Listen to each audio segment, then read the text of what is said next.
All right, in three, two, one. Ladies and gentlemen, welcome to another episode of the Nerd Zone on the Nerdport Network. On today's episode, the Brooklyn Nets finally get their coach. Giannis is not in the bubble anymore. We dive into MMA fight card for this week, and And football achieved. We've achieved football. it is week one. Our picks, the spreads, the are we fucking nuts on possibly betting on these games? The answer's yes. That and more. Chris, hit us with the music. But I'm Nerd Zone. And we're back, ladies and gentlemen. Welcome to another episode of the Nerd Zone, episode 180. I am your host, F and Ronnie, and with me, as always, It is I, Trips, and Notre Dame. You better not screw this up. and The Zombie Master, and the Mets are officially sold. Thank God. It still sucks though. No, it's official now. It's all but done now. Yeah. They just have to get approval from the owners, and that's it. It's a done And deal. then they need DeGrom to pitch every game for him. Hey, well, we fuck have that. an owner that is richer than 50. I think they said it was like 8 owners combined. So we can actually buy a championship like the Yankees have done all those years. You know what's gonna happen now? Oh, people are gonna bitch and moan, and you know what? I'm just gonna say, fuck you. You got 26. Let us have No. one. You know what's gonna happen now, right? What? What? Salary cap. Oh yeah, Fuck right. that, That's the next thing, right? He's gonna put a hard cap on. Yup, it's like the Mets are like, yes, we can now rival the Yankees. That's a salary cap. Fuck you. You know what though? If they did do a salary cap, I wouldn't be too upset. I mean, they already kind of do with the luxury tax. It's about time they should. Dude, they're getting paid. It's how many People times? are getting paid way too much. Well, it's not that. It's like, also, it's always, how can I put it? It's like how college football was before the parody. Before the parody of it all, where, like, all of a sudden, bench players are deciding, but before they can transfer out Right. and not kill themselves and not kill their career. Like, No, I get what you're saying. yeah, it's like the rich get richer. It's Yeah. like, teams that are always going to be good because they're always going to be good. And small market teams like the Pittsburgh Pirates, etc., are always going to suck. Like They're going to have that one player. They're going to have that one player. Oh, and we're offline. Are we? I don't know. I saw follow channels offline. Well, it says, I'm still. it says we're live. Refresh it. Okay.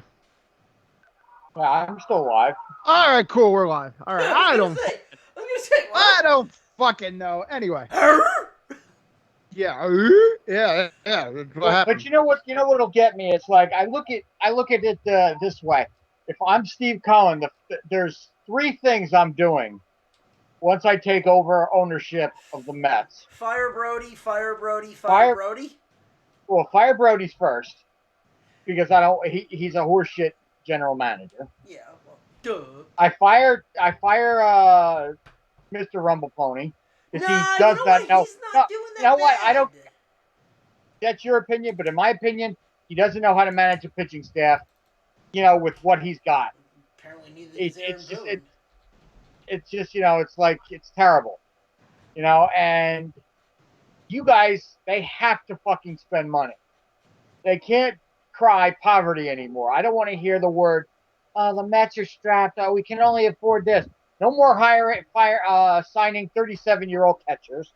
No more signing 35-year-old second basemen. No more signing almost 40-year-old closers. That's a rant you wanted to go on yet last week. But you know what it is? It's like none of this. These guys, they don't need that. You've got a first baseman that's going to be your first baseman of the future. You've got another guy in McNeil that's going to be the future of this team. You got Conforto, and I hate to say this, and God help me if I say it, Diaz has actually been pitching better, shockingly. I still want him gone though. Oh, I still want him gone, but I'm surprisingly he's still pitching well. I need DeGrom stay. Well, DeGrom's already signed. I need them to sign Syndergaard. I think that's the one that's not. You know what? No, never mind. Because of what's his name? I was about to say Batista. No, the other Blue Jay, Blue Jay. Strowman. You know what? Since he's leaving, that's not really gonna hurt. I don't. Part of me doesn't want him to leave, but I get where you're going with it. But I look at it the this question way. is here's my question, and Chris, you can answer this too, just as a baseball question. Is Maz going to be your third pitcher, your third starter? Who? Matz. Steven Matz. I don't know. If he's going to be their third starter, Strowman, bye-bye. If you have faith in him to be your third starter, Strowman's bye-bye. All I know is whatever pitchers you have, DeGrom is the only one that's worth anything. Because we shelled every other one so far. Syndergaard is worth something, but he's hurt this year. So well, right now I look at it this way. Syndergaard will be back. All I saw was DeGrom, like basically shut out the Phillies like ridiculously, and then they put another pitcher in another game, and the Phillies shelled him. But here's the thing: there's guys that the Mets have in their farm system, believe it or not, if you want to call it that, that are definitely young studs that can come in and pitch great, but they're not MLB ready. Matthew Allen, JT Ginn. There's another kind of guy. Well, they gave him up to Billy Hamilton, and let Billy Hamilton walk. That's another stupid move Brody made, but that's beside the point. You know, we traded a guy that was like 10th or 15th in our player pool, and we said, "Oh, we'll take Billy Hamilton," and then we put him on waivers, and the Cubs got him. Yeah, so we basically gave that pitcher away. We gave one of our top draft picks away for nothing. Yeah, that's real good GM in there, Brody.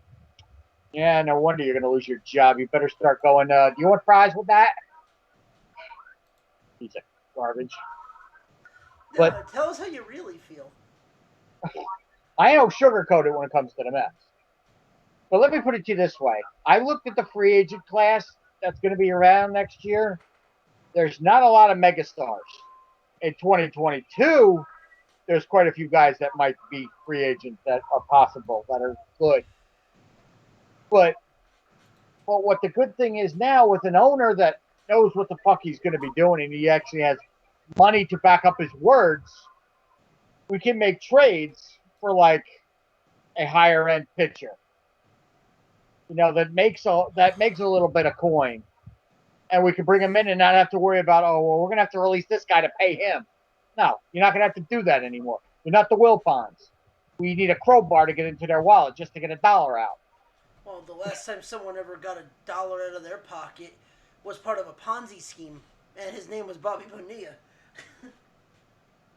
And that's the fourth thing on my list. Fucking pay him the rest of his money so I never have to hear, it's Bobby Bonilla Day. I don't want to hear that shit anymore. I'm tired of that. Bobby Bonilla Day. Yeah, well, I'm hoping Cohen is like, what, we own what, $6 million? Let me write him a check. Here, Bobby. Don't spend it all at once. You know, since you're not going to be getting paid every year anymore. You know? But July 1st would still be Bobby Bonilla Day from historical significance. Exactly. Yeah, but it won't mean shit, though. It always won't means... It will always mean something. It won't mean something. It won't mean anything monetarily. Monetarily, it won't mean squat because he ain't getting a dime. No, but that's like Rick DiPietro getting paid every 2 weeks. He got the same deal as Bobby Bonilla from the Islanders. His is just every 2 weeks.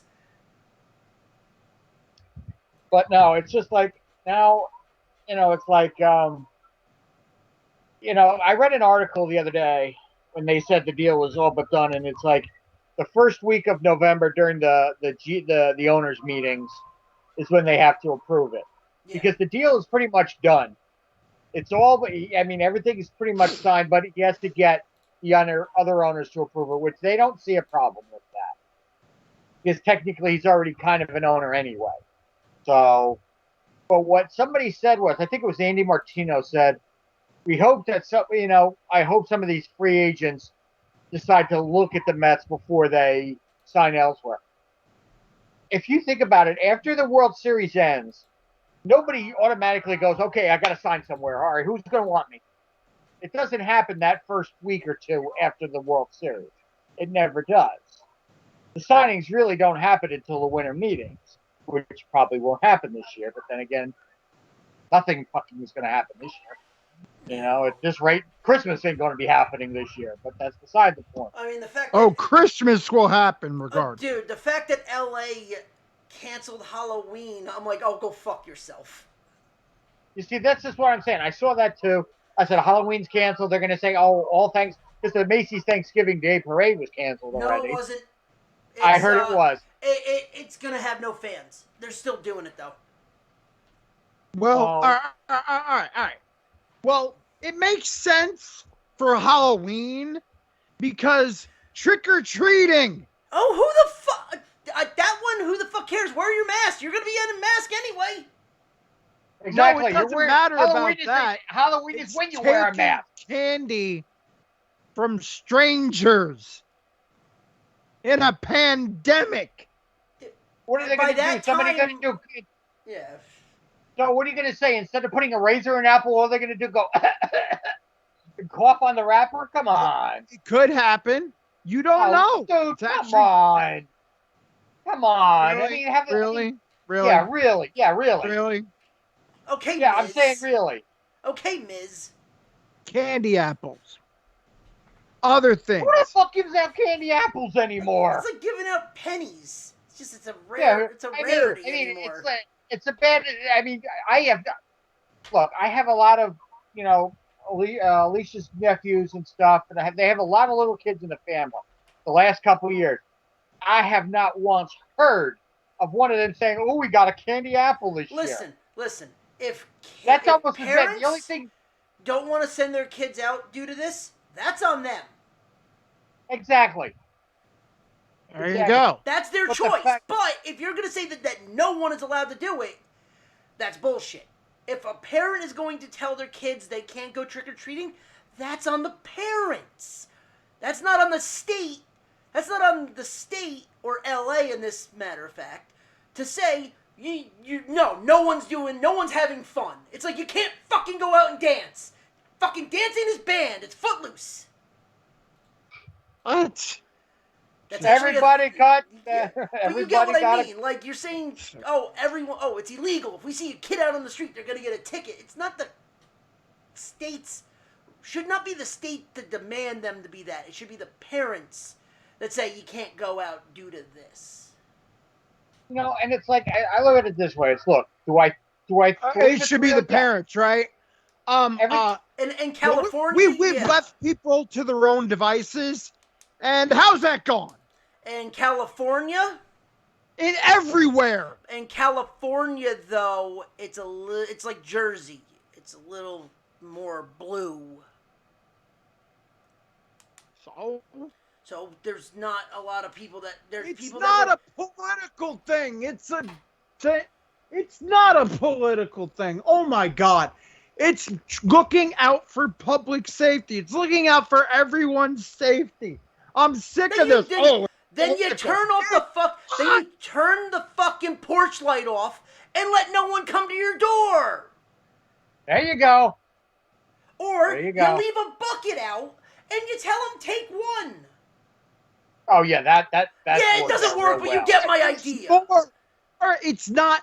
All right, if it was trick-or-treating like how it is back in the backwoods, where you get in the car, you drive, you go to a thing, go thank you, and that's that, it's one thing. But it's a bunch of kids walking out on the street. I mean, it has risks. Because all of a sudden you're knocking on all houses, and who knows who has it, who doesn't. You don't know. Okay, then you know what?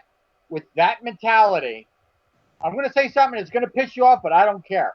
With that mentality, everybody should wear hazmat suits when they go to the store. Everybody wear hazmat suits inside their house. Everybody wear hazmat suits for the rest of their fucking lives. Because that's the way it is. Because the way these people are nowadays, look, everybody is complaining about the economy's not getting back in the thing. Oh, we can't do this. We can't do that. Look, do I think this shit is real? Yes. Do I believe it's real? Trust me, I know it's real. I've suffered through it. But that's not the point I'm trying to make. The point is they're making everybody seem to be afraid of their own fucking shadow nowadays. This is why I don't watch the fucking news. This is why I don't look at the newspapers. This is why I don't check on shit online. When I see a story about COVID, I scroll over it because I'm sick and tired of hearing it. Because everybody and their mother's a fucking armchair doctor, an armchair politician, and an armchair, broadcaster. They think they know. No, dude, they think they know everything. People think they know everything. You talk, I mean, I can pull 500 people on my Facebook page. Every one of them's got a different fucking opinion. And it's annoying.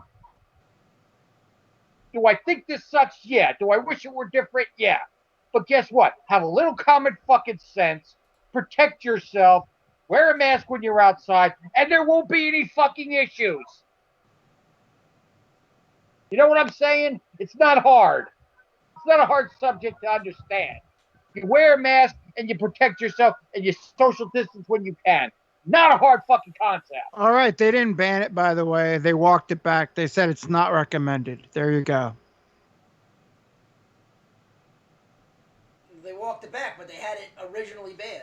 That's kind of the...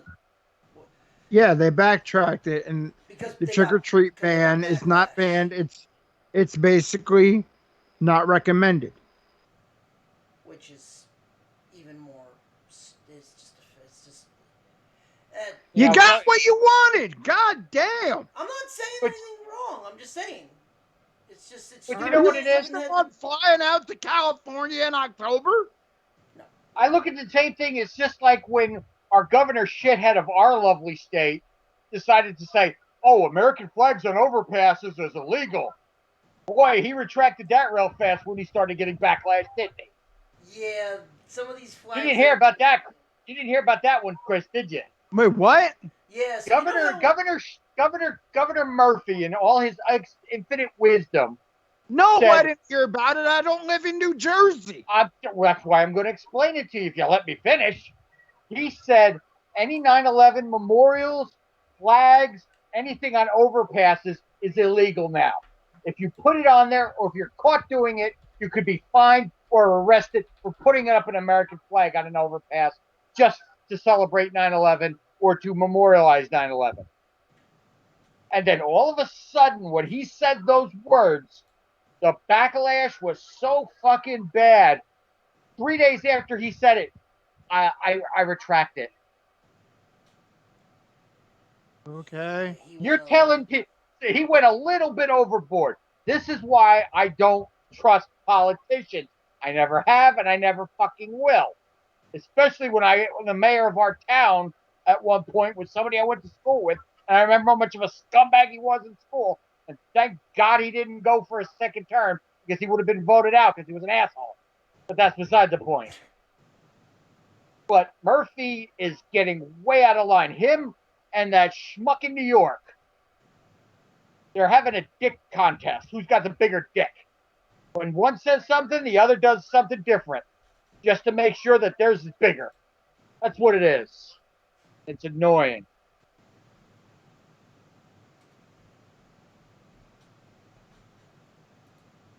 Okay. I said my piece. That was my political. Feel better? Said my fucking piece. Feel better? Oh, I feel a ton better now. I was gonna say you've been holding that in for two weeks. Oh yeah, I've been holding that shit in for a while. Well, I mean, I don't know. Well, first off, why would someone celebrate 9/11? There's memorializing 9/11, and then there's No. You don't celebrate it like happy 9/11. God no. You know what I'm trying to say. It's like you want to celebrate the people. You know, So it's not celebrate. but you want to memorialize them. You want to make sure they're never forgotten. So okay, That's what I'm so talking what? about. So what he's trying to say is, so this is actually what happened. Murphy put a not a ban, but like any Addendum. flags that are above overpasses, the New Jersey State Police were taking down as a quote unquote they are a distraction to people driving. Now, some of these flags that are up there have been up there since 9/11. Since like They've been up there almost 20 years. Yeah, and he just started taking them down now, and then the minute people started getting, oh well, you can't do that. Like that's bullshit. The minute he got backlash, he goes, oh no, they're not gonna do that anymore. It's like, dude, you shouldn't have even touched it. It's kind of like how New York said, oh, we're not gonna do the 9/11 memorial lights for 9/11 because of COVID. It's like, dude, no one's around to begin with. It's 2 spotlights you send into the sky. Now, what is that going to do? What are the lights going to spread COVID all of a sudden? No. All you got to do is say we're going to light it, but there won't be a ceremony, right. That's to what the public. And if that's the case, that would have been fine. That's what I was going to say. And what the LA thing was, I read, it's like doctors were saying you don't know, if it's person behind because there's no way to really social distance. It depends on person opens their door. You don't know if you have no idea if they're going to wear a mask. Well, then if you know what you do, or if if they're sick, or if you're sick, or if the person had actually been touching the candy offered, and they are sick because it is a spreader. Well, that's what they're saying. They're saying it's not sensible. But then you know what you do if that's the case. Then you do what we used to do back in the day, and you put a bucket out and say, "Please take one, don't take all." There you go. That never fucking. It never works. But you know what? Though, that's the way. But you know what? Though that's the way you can get around that. I'm just saying that's not the right thing to say, but that's the way you get around it. It's like take one, leave the rest. Take one. I'm a Ghostbuster. I got a fucking vacuum on the back. All right, there's one left. But you know what it is? It just bugs the hell out of me, and it's just like, I can't avoid stuff when it's. I avoid it at all costs. I avoid it as much as I possibly can. But every once in a while, I see some stupid post of someone doing something or saying something stupid, and it gets my dander up. Like, I'm sorry, the 9/11 thing is completely asinine. It's completely fucking asinine. And Cuomo and De Blasio, they're both brain dead. And Murphy with the American flags on the overpasses. It's like, okay, something's been going on for almost 20 years, and then all of a sudden now you just see they're a distraction. Let's see, how many accidents were happened by flags? See, now, I agree But then you say, oh, then how many accidents happened during texting? Or not paying attention, or not doing that. Oh, they don't tell you about that. But no, flags are a distraction. See, now, like Chris said, if it's, if they say, like with the whole thing with like the lights, if you're going to put the lights up but then not do a ceremony, if you're not going to do the reading of the names, that's something completely fucking different. Right. And that's understandable because guess what? That's a lot of people in an area that you don't know. You know what? And I understand that, and I agree with that. But the fact that they were trying to get the lights banned, right? That's because of that is just it's stupid. What brain cells aren't firing to just say we're putting up 2 spotlights straight into the sky, and that's going to spread COVID all of a sudden. Because of COVID, we can't shine 2 spotlights in the ceiling. Yeah, that makes a lot of fucking sense, don't it? Wait, what? They said because of COVID, the fear of COVID, they can't put the lights up. Then you know what? I'm waiting. You know what I'm waiting for? And I know this is going to, some stupid politician somewhere or some stupid schmuck down there think, well, we can't put up Christmas lights because of COVID. Oh yeah, what's next? You know it's coming. You know it's coming. No. You know what's next? They're gonna say we can't light the Christmas tree in New York Because City. of COVID. See, you can light the Christmas tree, just don't have a ceremony. Right. Yeah. What's you know next? what? The ball But you can't know drop. You But the can't, thing is, can't drop or do anything human because of COVID. We got to stay locked up in our bunkers. Please. but who do you really even watch the ball drop anymore? Yeah, because I do a shot. I do. I do a shot right at midnight. I do it. I watch it. I've been Again, watching it they since I can was a drop kid. the ball, they just can't have everybody gather in Times Square. I'll say this. You know what? That's It's- fine. I'll say this: it's going to be weird to see Times Square empty. It is You know what? going to be weird seeing Times Square empty. Oh, I understand that, but you know what it is? What all these politicians, their first instinct, cancel everything. Cancel everything. Cancel this. Cancel that. Cancel. Their first instinct is to cancel everything. When it comes to stuff like lighting trees, dropping the ball, having a parade, you can do all this stuff without people around, and it's not gonna hurt. You put it on TV, people will watch it. Just like You know, the they Big will- Ten. People will watch it. But canceling everything, all you're gonna do is piss people off. That's all you're gonna do. And that's what these politicians don't get. They don't understand it.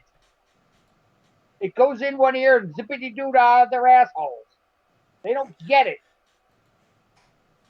All they're doing is trying to cover their own ass.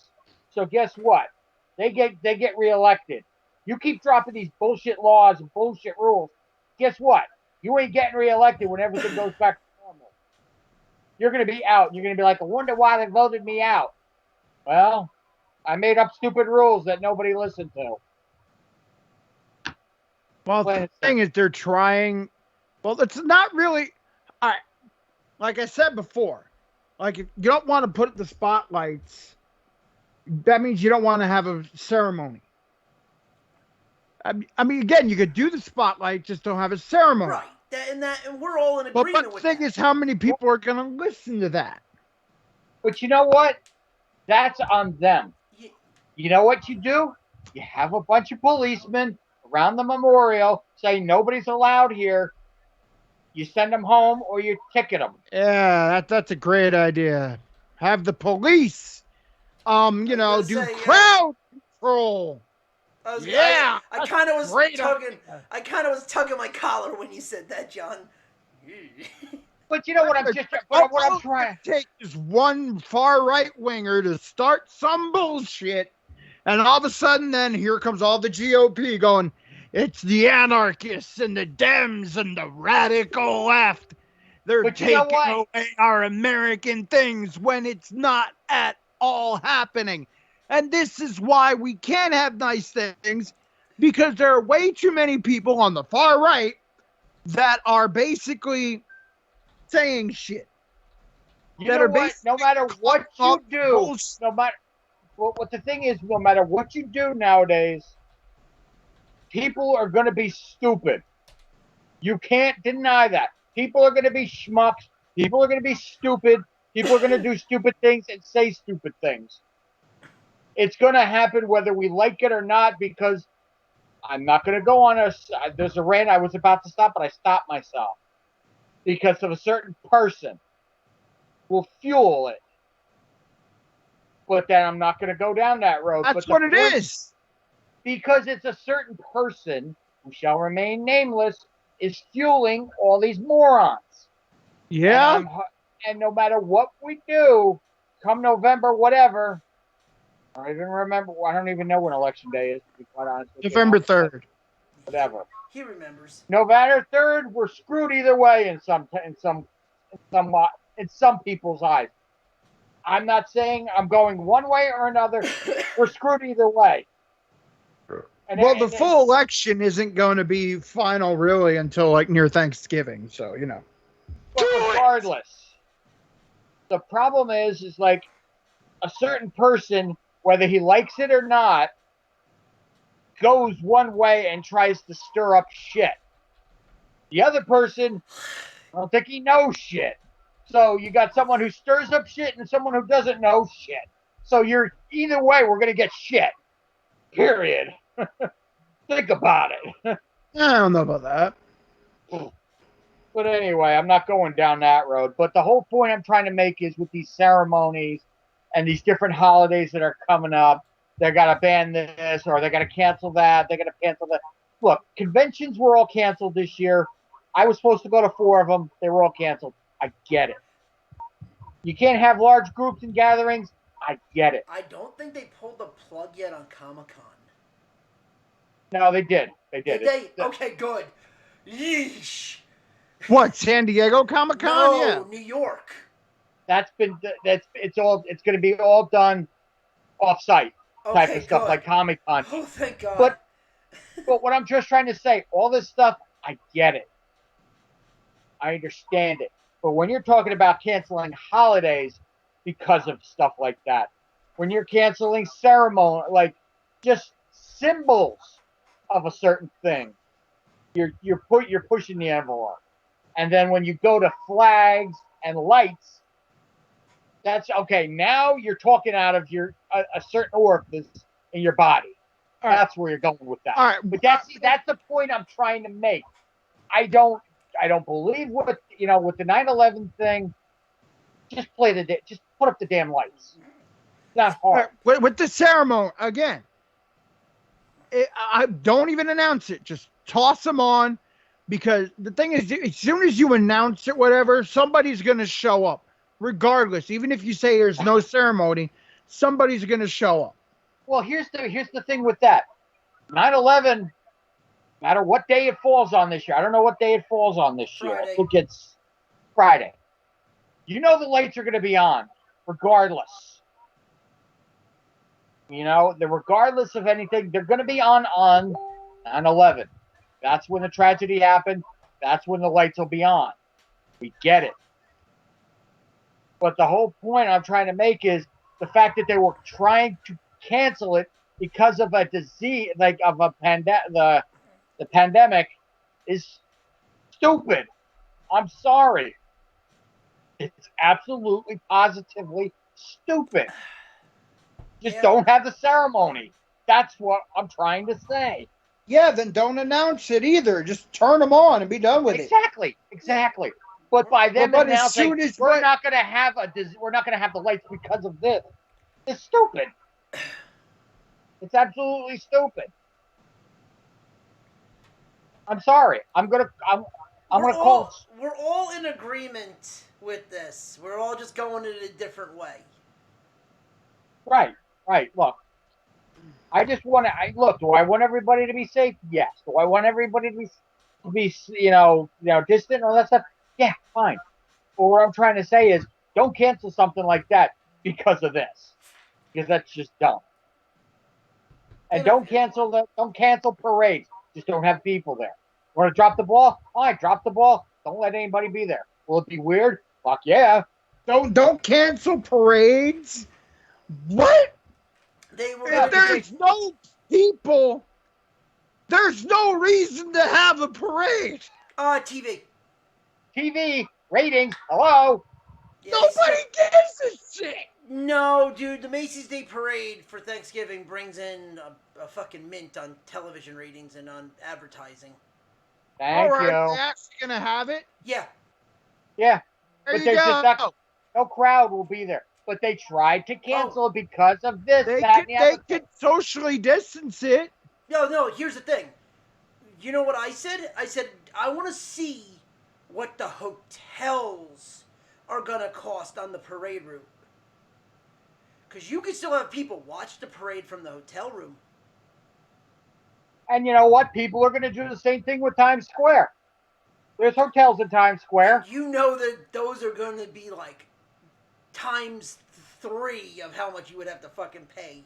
All right, a perfect example. Alicia, as a gag, last year, well, after we were driving home from your house, Ronnie, Yeah. she's like, I wonder how much it would cost to stay in Times Square. And she pulled up some hotel. I forget what hotel she pulled up. And I forget how much it was. I think it was like $250 or $300 a night, I think. I could be wrong or I could be off by a little bit. And this is before the whole Corona thing. Now with that thing there, that $300 room, you don't think that room's going to be like $900 plus now? Oh yeah. And you know what? And schmucks will pay it. That's the scary thing. Oh yeah. Schmucks are going to pay it.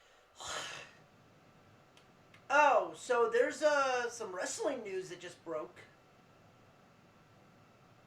What, Bailey's still beating up Sasha? Oh, well, Miro showed up in AEW. Yep, it's now AEW is now Miro Day. It's what? Rusev, motherfucker, just showed up on AEW. Are you serious? Yeah. I gotta turn this on. Wait a minute. Well, no, he's not on now. Someone just I just saw it pop up on Facebook. He's in the crowd. He's in the crowd. Oh, they were talking to him. So that means I guess he's signing with the AEW. He's the best man. He's the best. Oh, that's even better. He's the best man. Oh, you know what happens? Bad things never happen during wrestling weddings. Yeah, right. All right. Let's get into some sports. Oh, and one baseball news: we did lose a Hall of Famer over the weekend. We lost Lou Brock. So condolences to Lou Brock's family. You know, Lou Brock was. I mean, that motherfucker was fast. The second, I believe he's still second all time in stolen bases. Yeah, Ricky Henderson is first.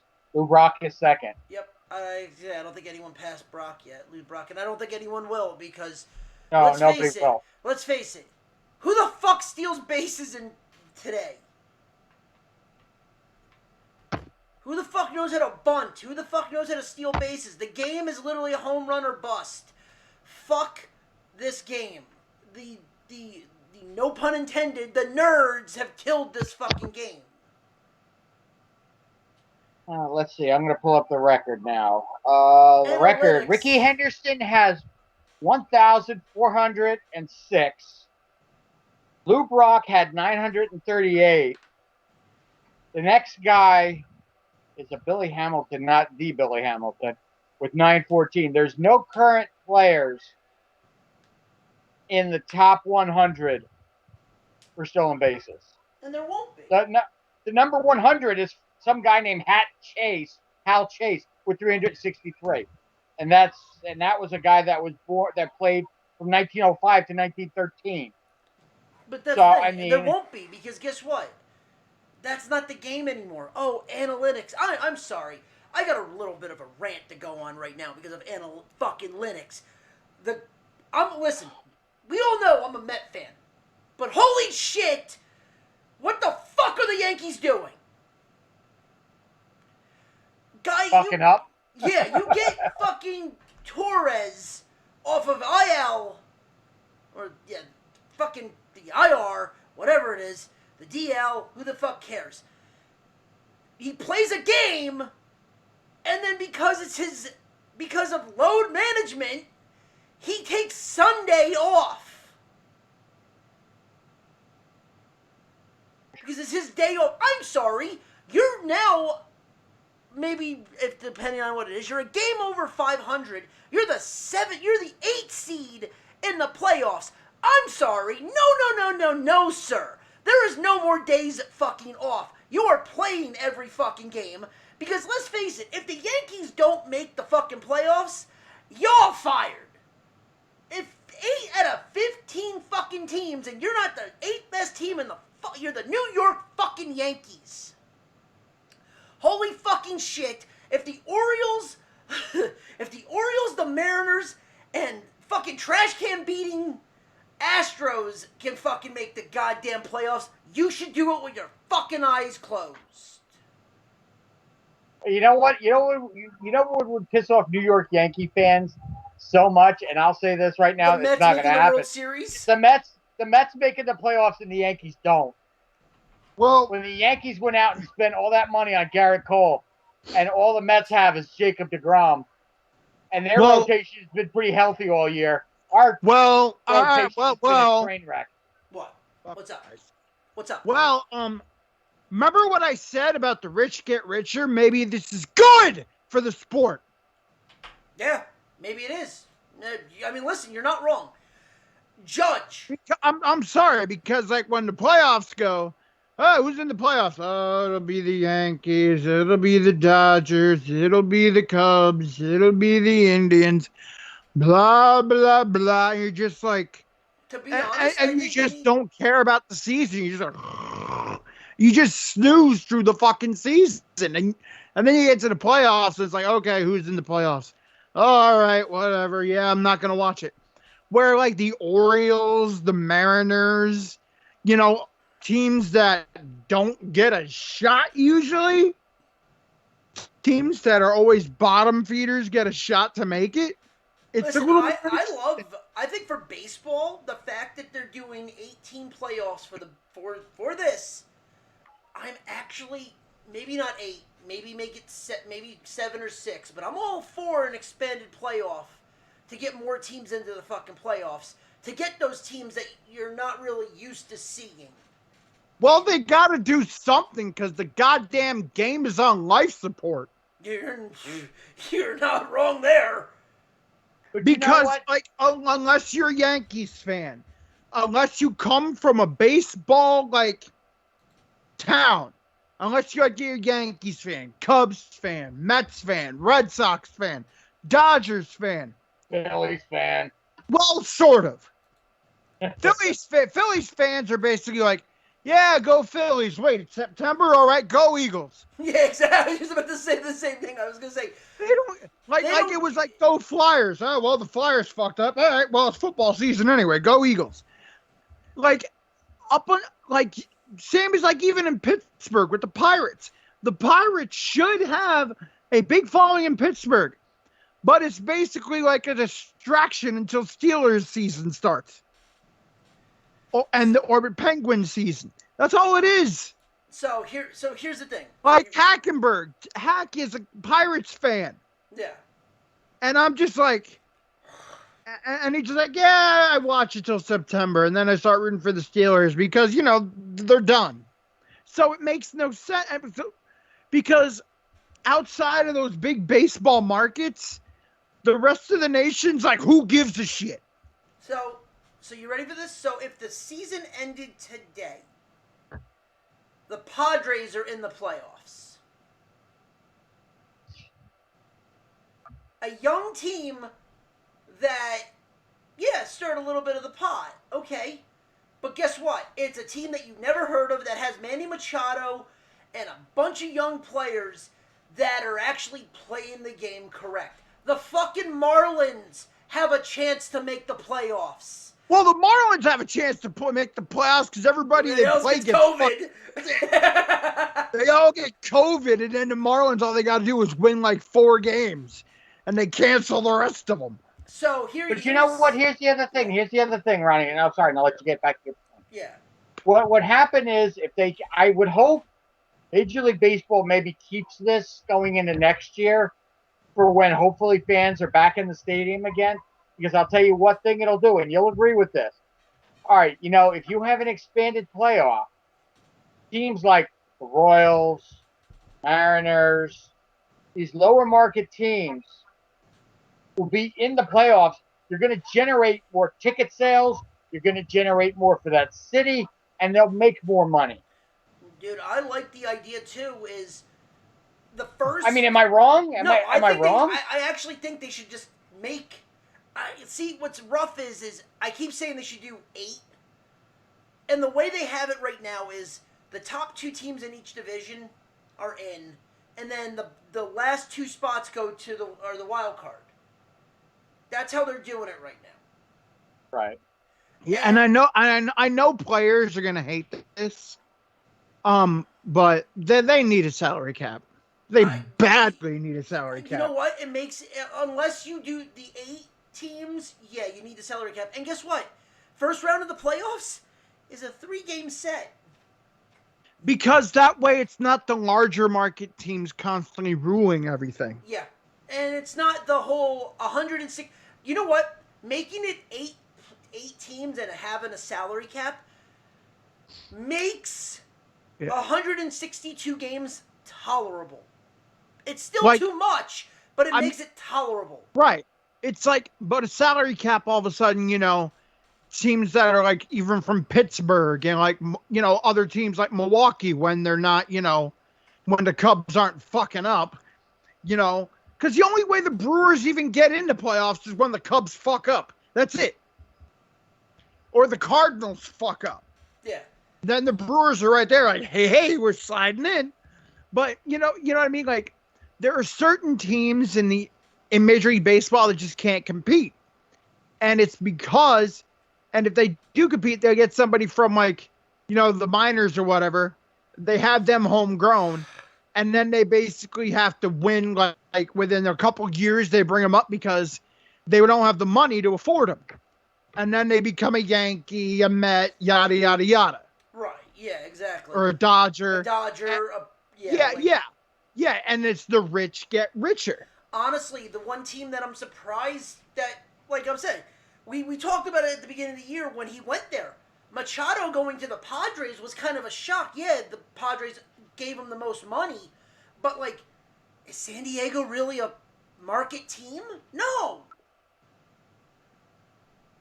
Yeah, I mean, San Diego, for all the most part, is that's what it was. They paid Machado, and then they had, but what they do, they have players that came up through their minors that are good. Yeah, exactly. That, of course, now the Padres at Machado, they got to win right now because chances are those players that are good won't be there in a couple years. Right. Unless they can pay them all. Yeah. Which we know they can't. Because they're not a big market team like the LA Dodgers, New York Yankees, yada, yada, yada. And this is why a salary cap would be great. And because look what a salary cap is done in the NFL. Oh, yeah. A salary cap in the NFL is just like, it's never the rich get richer. You have to get creative. You really, to keep a team strong, you have to get creative and you have to build through the draft. Right, you have to build through the draft. Here's the other thing, too. I want to bring this up. You have to be a wizard of the waiver wire. You have to be a wizard of contracts. And now, like with the transfer portal with college football, the rich are starting to lose their thing. Before the ACC used to be owned by Florida State and Miami. Now, all of a sudden, Clemson's owning it. Yeah. John, what were you saying?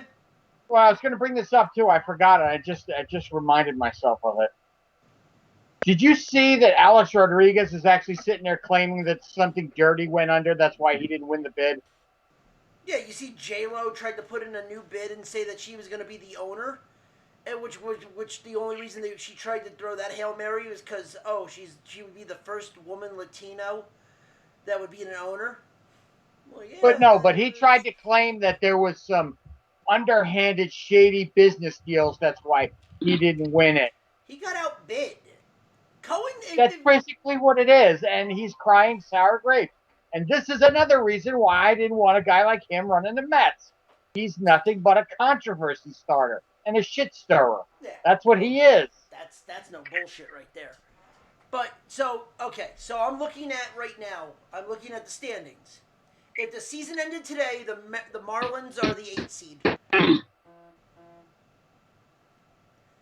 The hell was that? I think Chris was clearing his throat.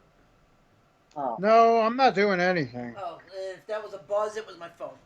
The Marlins would be an 8 seed. The Cardinals would be a 7 seed, but they get an automatic bid due to the, being with the Cubs. All right.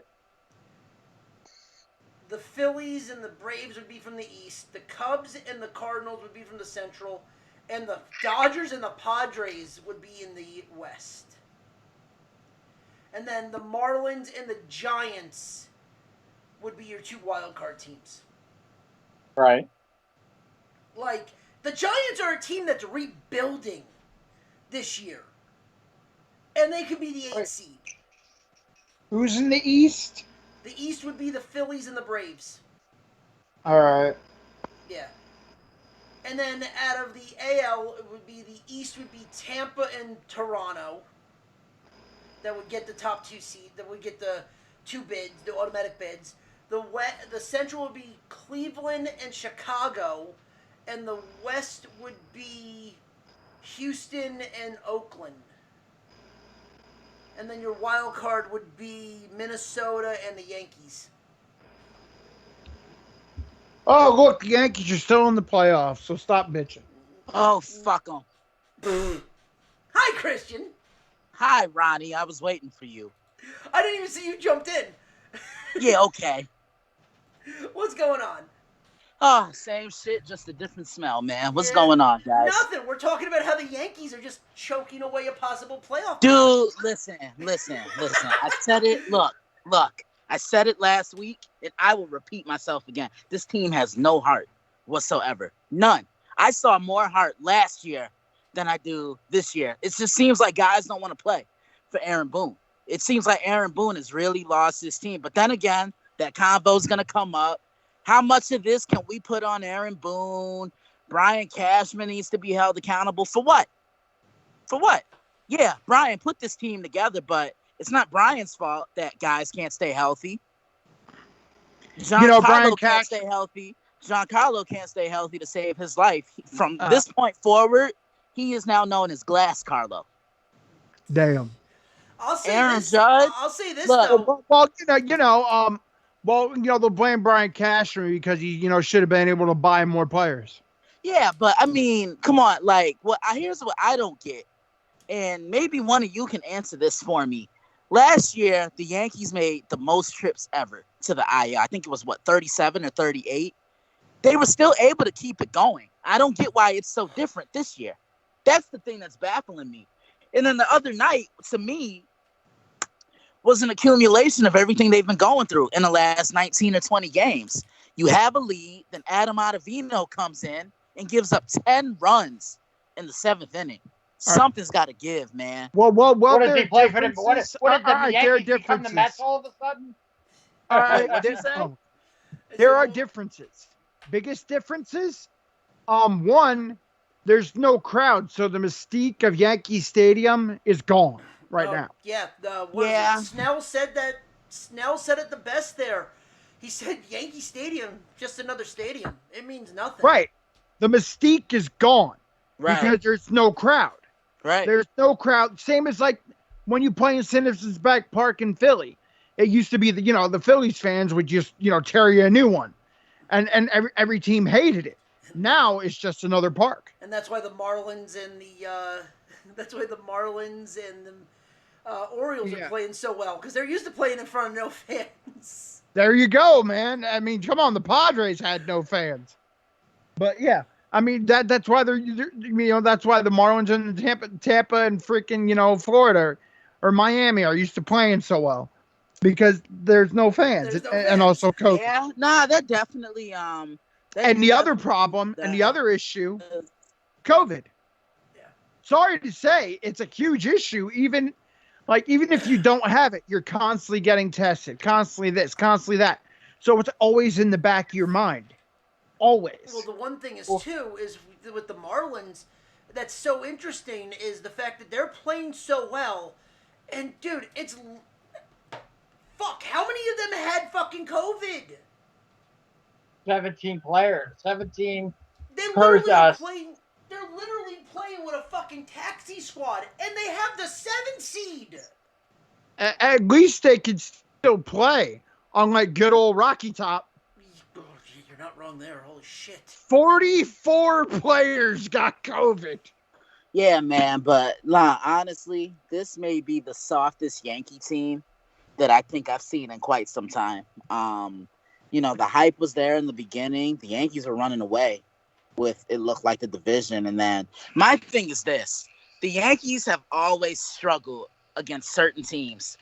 And Tampa Bay has always been one of them. Like I said last week, this goes back to when they had Devil in their team name. And this goes back to the Joe Madden days. I mean, this here is, yeah, I've never seen anything like this, and it just seems like they don't want it. To be honest with you, the Yankees don't even deserve to make the playoffs. But if everybody can get healthy at the right time when it matters most, I might be optimistic. But Oh, my thing is if this: everyone gets healthy, it's everyone gets healthy and they have the team as stacked. I would not want to be Tampa playing a 3-game set if you have Cole and Tanaka games 1 and 2 with Aaron Judge and Carlos Stanton in that lineup. I would not want that. my thing is this: the pitching hasn't been bad. Like, I've seen, Garrett Cole's been nothing but great. And then there was somebody last year, just a few weeks ago, who told me, well, Garrett Cole's not built out for New York. He's giving up a lot of home runs. I'm like, you're missing the point. He's 4-1 with an ERA under 3. So again, can you tell? Oh, no, he's just a Yankee hater. You know how they are. Oh, Garrett Cole's not built for New York. Like, the pitching's been great. Cole, Tanaka, and to Ronnie's point, if you have those two, then maybe game 3 you go Jordan Montgomery or maybe Jay Happ, who hasn't been bad this year because he's been a little bit of a question mark. I saw him pitch up close last year, and he shit the bed. You keep Pax away from the fucking mound.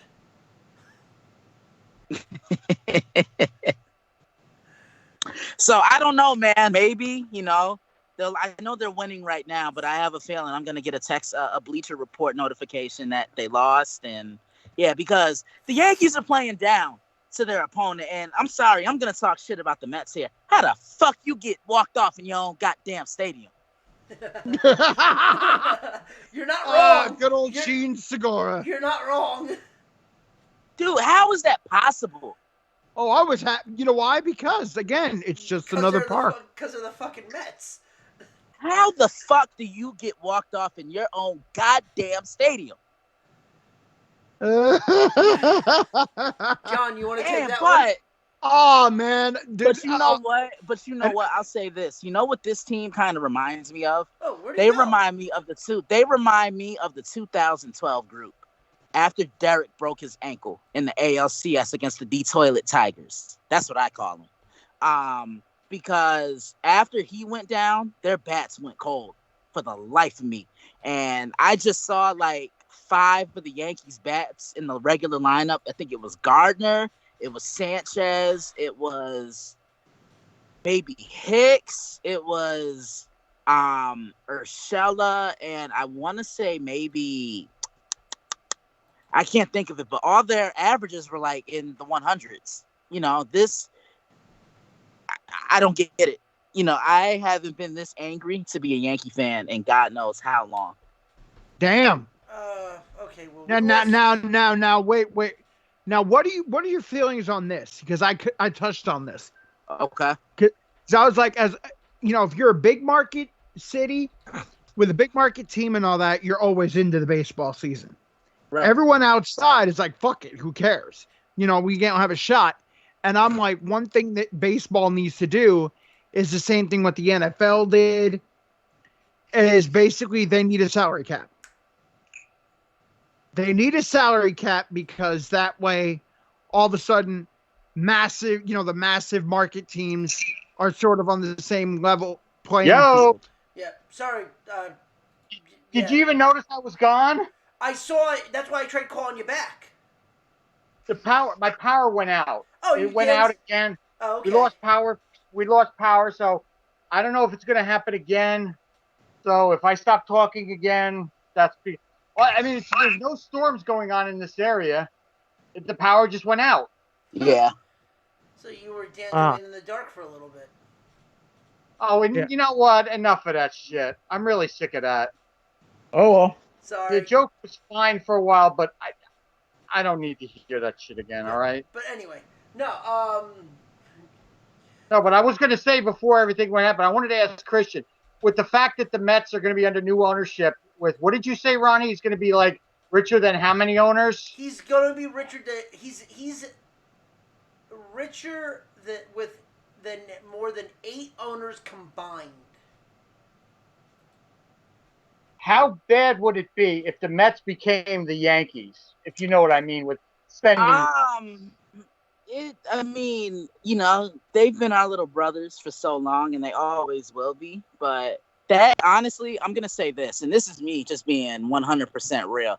That franchise needs a spark somehow, some way. They haven't had it. I think it would be good, and I think it would be good for the city as a whole, because when both teams are good collectively as a team, are playing well together as baseball teams, I honestly think that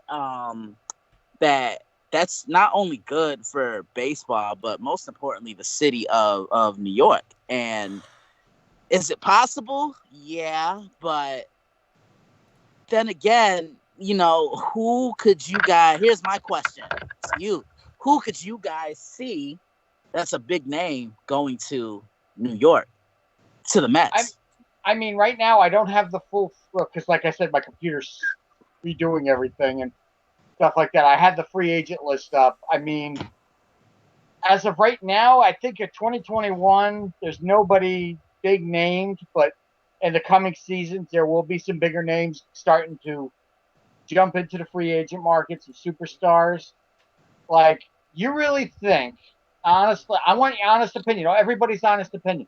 Do you think the Padres are going to be able to afford Tatis Jr. Down the road? Unless the only way they can is if Machado, because I know a lot of their salary is tied to him. The only way is if like he takes some type of pay cut, or Chiefs, you do what the Kansas City Chiefs did, and that's find some type of money under the table to give it to him. Because if you're the Padres, you want to do everything you can in your power to make sure you keep him. I think he's the face of your franchise. Right, but this is where I said, now that if players start to realize that, oh, we don't have to just go to the Yankees now, the Mets got money now. You know, so the Mets are willing to maybe pony up a little bit more money instead of signing, like I said earlier before you came on, a 36-year-old catcher, a 35-year-old second baseman, you know, a DH / hop along that doesn't want to play, you know, stuff like that. A gimpy second baseman who has not played a single game, Jed Lowry. You know, I mean, it's like you gave all these money to these players, and half of them either A, are injured, or B, don't want to play. Right. You know, I'm sorry, the Mets gave $20 million to Jed Lowry. Do you know how many games he's played in the 2 years he's been with the Mets? How many? 5. Ha! Christian, I would love to find a job where I could get paid $20 million and only work 5 fucking days. Wow. I would love that. That is absolutely insane. And he's still getting a paycheck. well, He's sitting on his ass and he's getting a paycheck. so does Bobby Bonilla, but we'll get back to that later. Oh God! Hey, there will be no slander of Bobby. No. But But here's the thing: you want to wait. Hold on. If the Mets, go ahead. There's one person I can see the Mets going after, and it would be a huge insult to any Yankee fan, and that's Judge. You know what? Me and my friend were talking about this a few weeks ago. He kind of does what I do with football, but with baseball. And he said within maybe the next 2 or 3 years, he can see the Yankees trading away Aaron Judge, which I can see as well. Yeah. But you know who he said he could see the Yankees he could see the Yankees going after. I don't know how it's gonna work, but he could see it somehow. He said Mike Trout. I see him being a Philly before I see him being a Yankee. I do too. But you know what? Here's the thing. Here's the little wrinkle in that. Here's the little wrinkle, and I'm going to say it, and it's going to piss Chris off. But what it's going to do is, he might be a Philly boy, but since the Mets will have money now, you don't think if the Mets were able to swing a trade with Anaheim and him come to the Mets, you don't think he would thrive here? Oh, no, he'd thrive here, but here's the thing.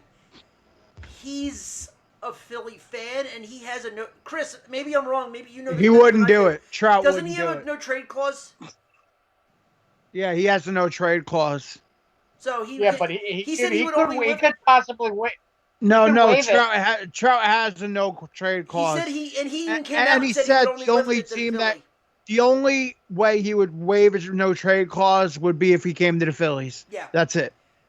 Maybe, like I said, if the Yankees were literally going to mortgage their farm system, they might try to talk to him about it, but he's not going to just go for like normal.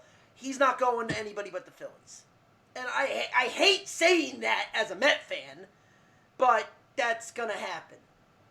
Yeah, but I think what I want, my biggest wish list right now for the Yankees is getting rid of Stan. It's not going to be easy, but because we have 8 more years. Hey, we'll do a swap with you. Give us that fucking contract. You take our shitty second baseman.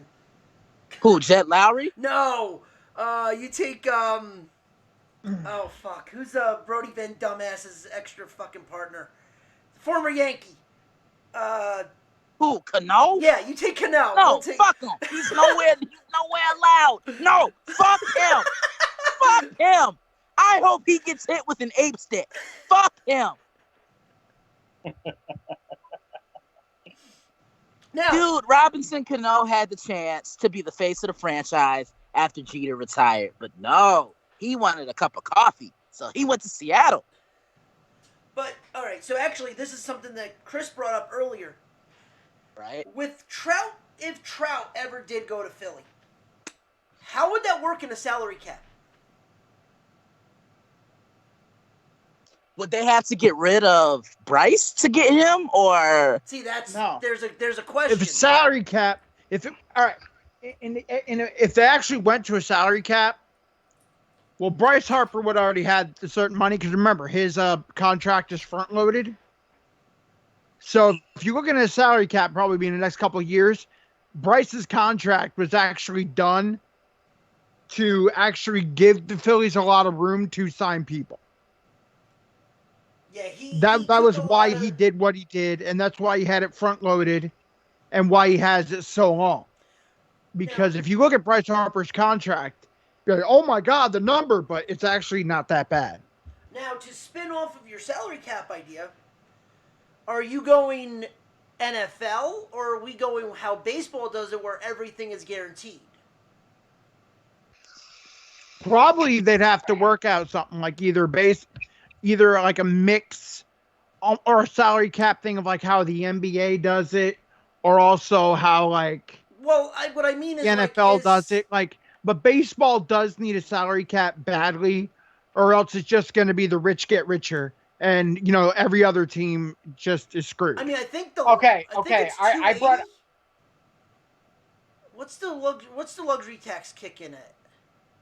I think I don't know what the exact number is, but I have the free agent class that's for almost every position. I'll just read them out, and then you can make your comments after the catcher. We have JT Realmuto, Mike Zunino, Yadier Molina. First base, Yuri Gurriel. Second base, Cesar Hernandez, DJ LeMahieu, Jack Jerkson Profar, Daniel Murphy. Murphy. Third base, They'll get Murphy back.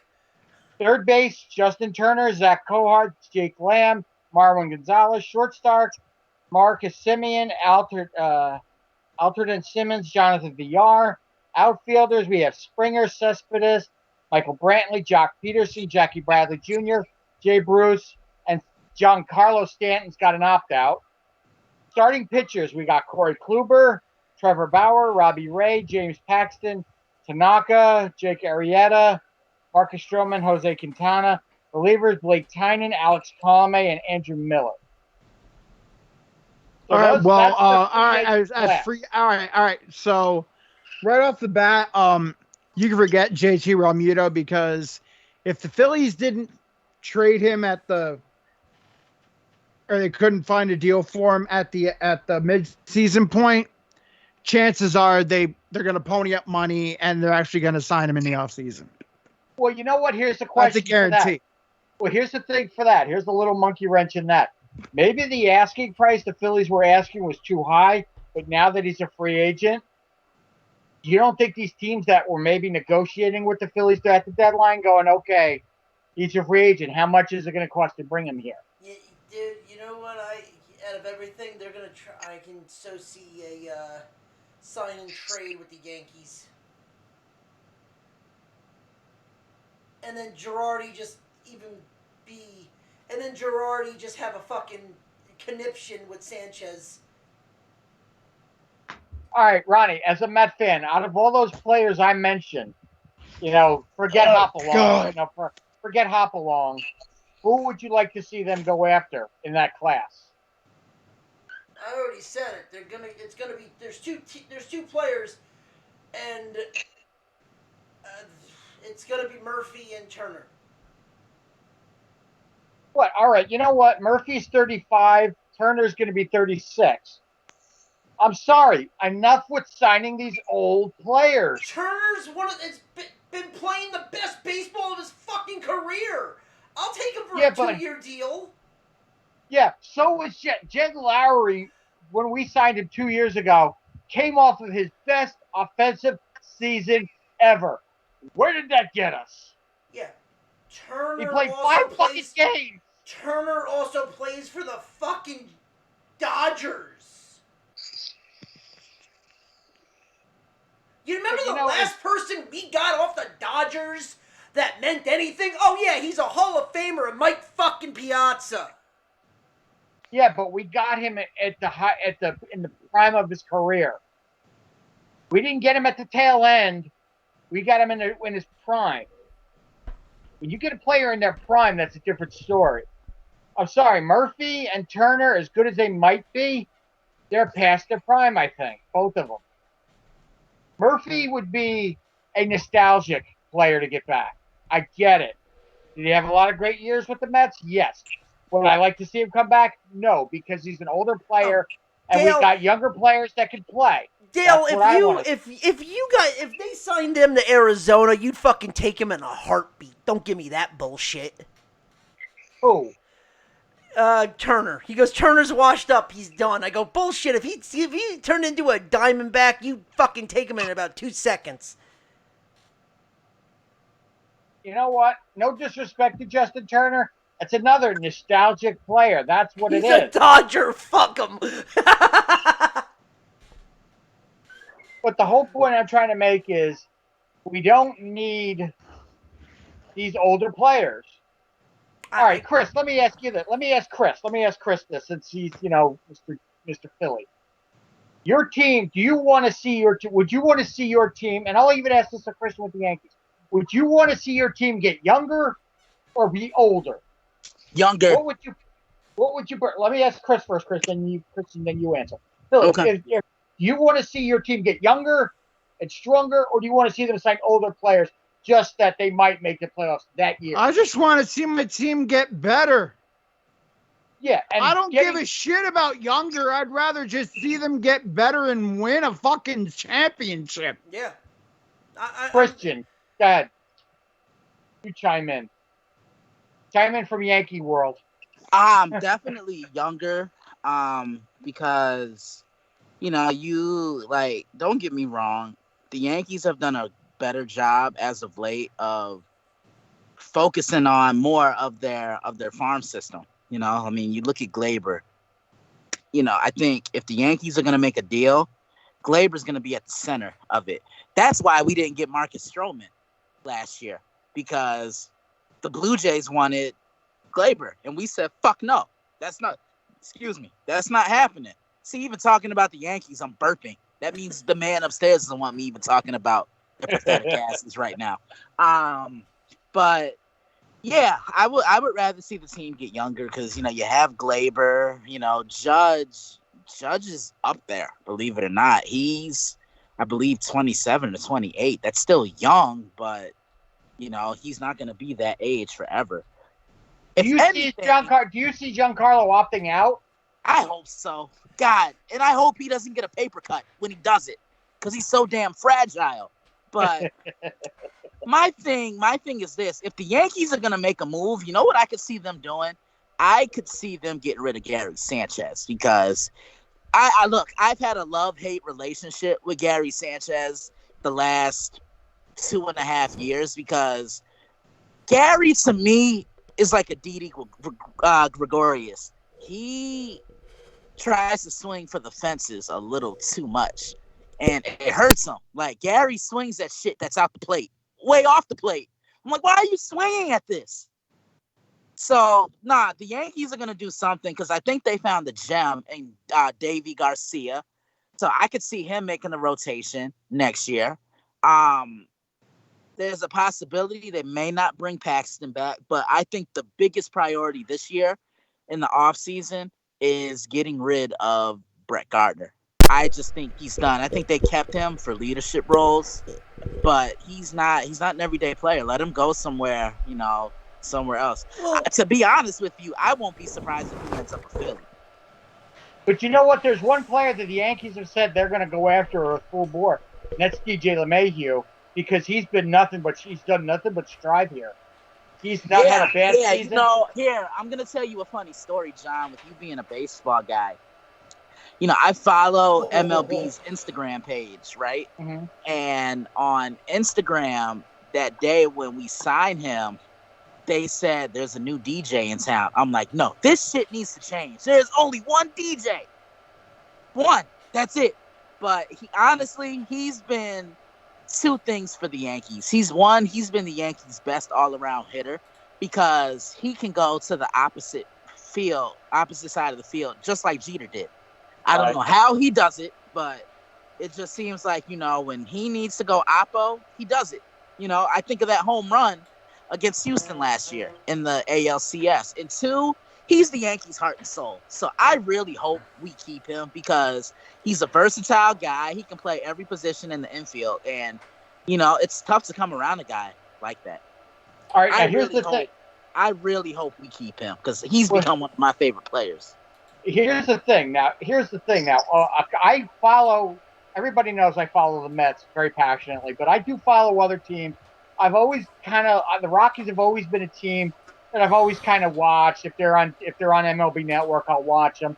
I mean, I've watched them before. I was always a Rocky fan when they had the Blake Street Bombers, when we had Galarraga, Bichette, Burks, Castillo, all that stuff. So I've always been a fan from a distance. When DJ LeMahieu started hitting in Colorado, I said, this guy's going to make some bank once he's a free agent. The Colorado Rockies are not going to re-sign him. And sure as shit, I was right on the money with that because he's too good a player. And the Yankees took a shot at him, and he's become, I hate to say it, one of their new franchise guys moving forward, possibly. Cool. LeMahieu? DJ LeMahieu, yes, exactly. I mean, he's not going to be the franchise player, but he could be somebody down the road that people say, oh, God, remember all those great years DJ had? DJ LeMahieu? Yeah. Because that's where he's got that potential. See, now he can actually... I'll tell you, when I saw the Yankees play the White Sox last year, there was one game when he was playing second base. There was one game when he was playing first base. I mean, just the versatility. He can DH too. Yeah. So, I really like him. Like, when he's on the field, he's a spark for us. And I was so happy when we signed him. One guy I know we should get rid of is Adam Ottavino because he's so inconsistent, bro. Hey, we got him from Colorado, too. You guys got him from Colorado, too. He was a Rocky, too. Jesus Christ. All right. Okay. All right, so are we talking football anytime soon? Yeah, Thank God! God fucking damn! You know what, Chris? You know what I gotta say? Dude, You know it's what? been an hour and a half of Mets talk. You know what? I gotta say this. You know what? You sit there and you blast me for being this. But do I ever complain when you guys go on rants for an hour and a half about MMA? Do I complain? No. You don't go for a rant on MMA. Dude, we do an MMA segment in 15 to 10 minutes. No, 10 to 15 minutes, like boom, boom, boom, done. No, but then you know what? Sit there and go on a rant about college football. Do I sit there and complain? No. It's fucking college football. There's so many things. What? Okay, you know what? But it's not. But it's a rant on one team. But you know what? All right. You know what? All right. I'll say this now, and maybe I'll leave it at this. From now on, I won't fucking say another word about the goddamn Mets. All right? I won't say another goddamn word about baseball. Would that make you happy, Chris? Will that appease you? Will that please your ears? If I don't fucking mention baseball again? Will that appease you? Will that make you happy? I'm asking a question. Goddamn answer it then. I don't mind talking baseball, but when we're trying to go other places and it comes right back to it gets a little taxing. Oh, All right, you know what? From now on, I am not mentioning baseball again. Not mentioning it again. No more. Nope. Won't Oh my mention it God, again. Dale, you're an ass, Dale. Oh my God, Dale just made me fucking crack up after that. Holy shit. Oh, Dale just wrote, "This is better than the November election debates." Oh my God. Oh, you're an asshole, Dale. Thank you for listening. Thank you very much, Dale. Oh, fucking A. One of our first subscribers and one of our first followers from this fucking show. Yeah. Oh, so, Chris, well, I'm gonna get this out of the way. Chris, LSU is now having fans in their games. Fucking Christ. Of course they are. No How tailgate. many? No, All right, how many? Is it 20%? 26,000. I guess that's about 20% for their stadium. Yeah, well, they hold like 100,000, so Yeah. yeah. But they are banning tailgating. I don't know if that makes it any better. Well, they're not doing tailgating? Yeah, it makes no. sense. Yeah, I was gonna say. See, all right. My thing is if you're going to have the fans, yada, yada, yada, yada, all that bullshit. Do it right. No, not. Dude, bring the bands back. Oh, okay. Fair. That's fair. Socially distance them, but bring the bands back. Because I'm watching some of these games and I'm waiting for the da da da, and I'm hearing like Crickets. I'm like, this sucks. I mean, they have done right now. TV with college football the way it is has done also all the games but one have been shit. And the one that I thought was going to be shit wasn't. That was the amazing one. And the one I thought was going to be a war turned out to be over in the first 15 minutes. Like, dude, the first match on Raw wasn't even over. And I was like, well, this game is over. Yeah, like, Texas State SMU I thought was going to be a blowout. Yeah, right. I think a lot of people thought. I was talking thought. to Christian about it. And I was like, dude, this is the fucking game. What? Which one? Texas State SMU. Nah, when we did our picks last week, BYU and Navy. Did I have BYU or Navy? I think we all took Navy. No, I think I said BYU. Yeah, no, you did. You did take BYU. Oh! Y'all said Navy? Yeah. Man, y'all don't know know shit. Here we go. All right. Yeah, go fuck a pig. Go fuck a Navy pig. at home in Annapolis with actually like the soldiers watching, and they, apparently I guess they thought football was achieved by just, getting on the field. You achieved football. Yeah, you achieved football. All I have to say is go fuck a pig. What? Oh, Christian, go fuck a pig. Who? What do you mean go fuck a pig? Because what? Look, if you're gonna use the insult I use on you, at least clarify, damn it. Hey, you all say we don't know shit, but you don't know shit. Damn. Okay. BYU actually decided to show up to play for once on a team and the fact that they scored over the allotted points that were going to be that's an unheard of thing because normally Put it this way, they were not peaceful Mormons. No. Man, they whooped the shit out of the Navy. Oh my God, that was a fucking blowout. On the weekend where Trumpy, disparages the military and says all that shit, then you watch Navy, in front of a national TV audience, just go like a fucking. Oh no! egg. How about the other game? There's 2 games that were wars, by the way. You had SMU Texas State being a war. Then you had Memphis Arkansas State. Memphis Arkansas State really wasn't a war. But 37-24, that's a lot closer than it should have been.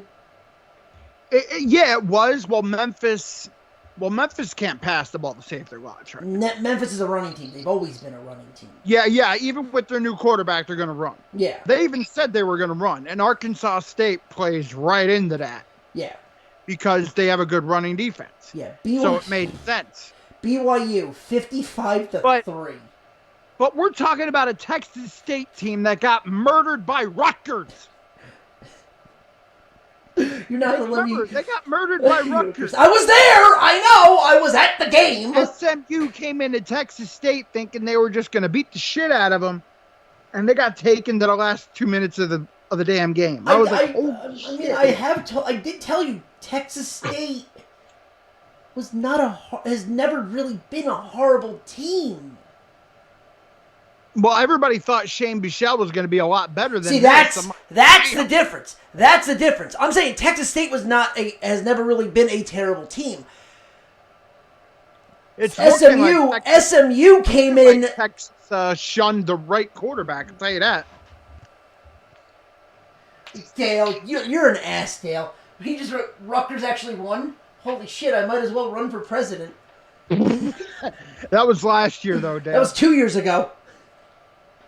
That was 2 years. No, it was 2 years. Last September. All right. So it was last year, not 2 years ago. Last year, because you guys played Texas State last year. Okay. Because I remember that because you were like, holy shit, they look really good, and I saw who they're playing. I'm like, did they make up Texas State? Well, because the only Texas State I knew was like in the necessary roughness. Yeah, but that wasn't it. No. But going into week 2, Chris, your boys. Yeah, goddamn. Revenge. Well, revenge. Right. So we're gonna start off with our college football picks. Gonna give you the way we're gonna do this is how we've always done it. Game, spread. We're just gonna go over there. We're not gonna do the over/under unless we ask for it. Okay? Thank God. So we're gonna start off with the game tomorrow. UAB tomorrow night, 8:10. UAB travels to Miami. Takes on the Canes. It is a 14 spread favored Miami. I'm rolling with the Canes. Oh hell yes. Home and really 14 points. This game is going to be a fucking blowout. I don't know about a blowout. I'm taking Miami. I don't know about the spread because, well, whenever you take Miami and the spread, you tend to get screwed. See, 14 is low enough that's gonna be. They're gonna win by at least 2 touchdowns. Well, this isn't the quote unquote Canes. No, but this is also UAB. UAB is like SMU. You know other people who said that? Michigan fans, when they said, oh, this is Appalachian State. No, UAB actually plays in a division that's not D2. Yeah, but see, that, again, that's why I said that Michigan fans were like, oh, well, it's only Appalachian State. And what happened? Y'all got embarrassed. So I'll take Miami, but I'm not taking the points. Okay, Christian. All right, what's the game again? UAB versus Miami. Are you taking the point? Who are you taking, and are you taking the points? Yeah, it's a 4. It's the U versus the Blazers. I'm gonna take Miami in this one. 14-point spread. Nah, they won't cover. It'll be a closer game than I think. There it is. Okay. John. What? The U versus UAB. The first team, like you mentioned, I don't know. All right, Miami. I care less at this point right now. All right. Now Saturday, we are getting into the first noon game. Holy shit! Finally, football at noon. Arkansas State takes on K-State. The spread is 10.5 to K-State. Arkansas State Red Bulls. Yeah, I'm taking K-State. In Manhattan, of course. Yeah, I'm gonna take Kansas State too. They're a different team in Manhattan than they are when they're on the road, and I think they handle business on Saturday. K-State and cover. Hell yeah, John. All right, where are we going? Where are we going next? John. Oh, okay. All right, sir. John, who you got? Arkansas State, Kansas State. K-State. Okay. Oh, I do not know how to feel about this one because this spread is too big. The Cuse goes down to North Carolina. The Tar Heels in Carolina. The Tar Heels are favored by 23.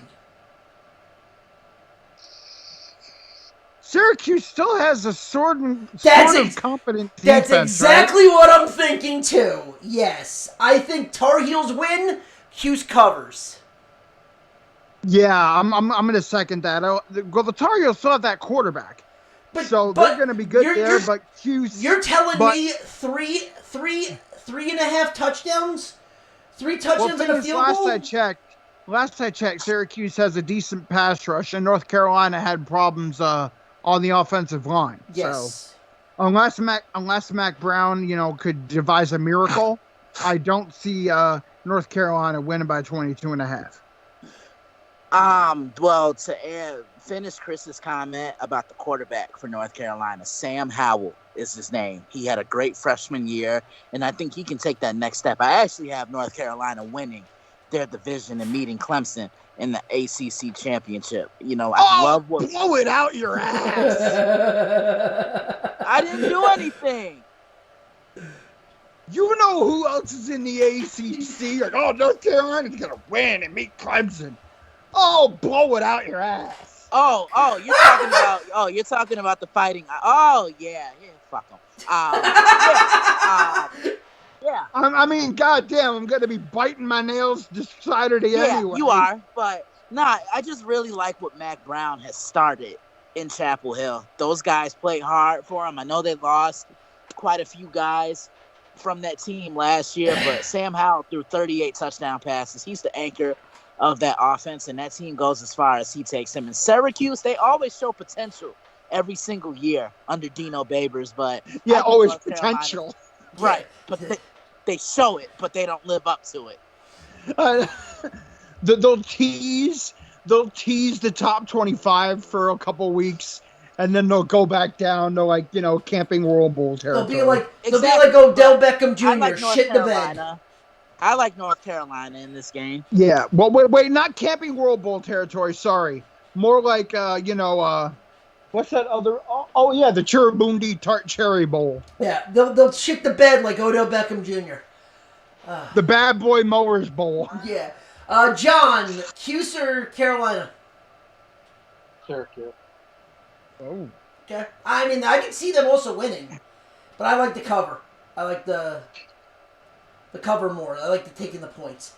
All right, where are we going to next? Because UCF is not playing Florida International. No, I got everything I'm going off of is William Hill right now. So the Raging Cajuns go to Iowa State. Iowa State is a 11.5 point favorite. Yeah, Cyclones. Yeah. Yep. Cyclones. I'm gonna take Iowa State as well. John? Why not? Yep, straight across. All right. We're going to go. This is an interesting one. This is where you have no time. This is where you have too much time on your hands and you're going to bet for no fucking reason. Charlotte takes on Appalachian State. What the fuck? Appalachian State is a 17-point favorite. The Charlotte 49ers take on Appalachian State. All right. App State is known to choke late in the season. This isn't late in the season, so I'll go with App State. I think I agree. I second that. Well, they always flirt with like the top 25 or top 15, Yeah. and then they host a game on Thursday night versus a team they should whoop, and they end up losing. So, you know. Christian. You said this is Appalachian State and who? Charlotte. I'm gonna take Appalachian State. Yeah. Yeah. John. I'll go Charlotte. Why not? Okay. Louisiana Monroe takes on Army. Army is a 21-point favorite. Wow. Army. All right. I will go Army to win the game, but UL Monroe will keep this close. Yeah, I agree with Chris. I think this is a trap game for them because I could see Army taking UL Monroe very lightly, but Okay. Yeah, that's true too. I think 21 points is too much though. Yeah, I do too, which is why I really think Army escapes with the nail biter. Well, what did they do? Well, thing is, Army escapes, but UL Monroe also. Remember, UL Monroe like plays that spread offense. Yeah, they do. That is Army, like death for Army because Army's gonna run you with a wishbone. That's all they're gonna do. Army did against. I mean, this is stupid even to say. They played Middle Tennessee State last week and won 42-0. Yeah, and UL Monroe was a lot better than Yeah. Middle Tennessee State. So Army to win, Monroe to cover. John, who do you got? What are the teams again? Army, Louisiana Monroe. Army. Chris, it's time. Fuck. Duke. Duke Revenge. takes on Notre Revenge. Dame. Notre Dame is a 20-point favorite. Okay. A little backstory, quick. Why this is revenge. I was going to a On Point wrestling show. Was it On Point And or I was CCW? watching this. No, it wasn't CCW. It was On Point. Okay. I remember I was watching this. I was watching the game. And then, Amy decided, she's like, hey, you want to go to that? I'm like, yeah, I'll go. So I'm thinking, Notre Dame's up 21-0 on Duke right away. Oh, it's going to be no problem. So I'm listening to the game as we're driving. And Duke starts coming back. And she hears me just like, fuck, goddamn motherfucker.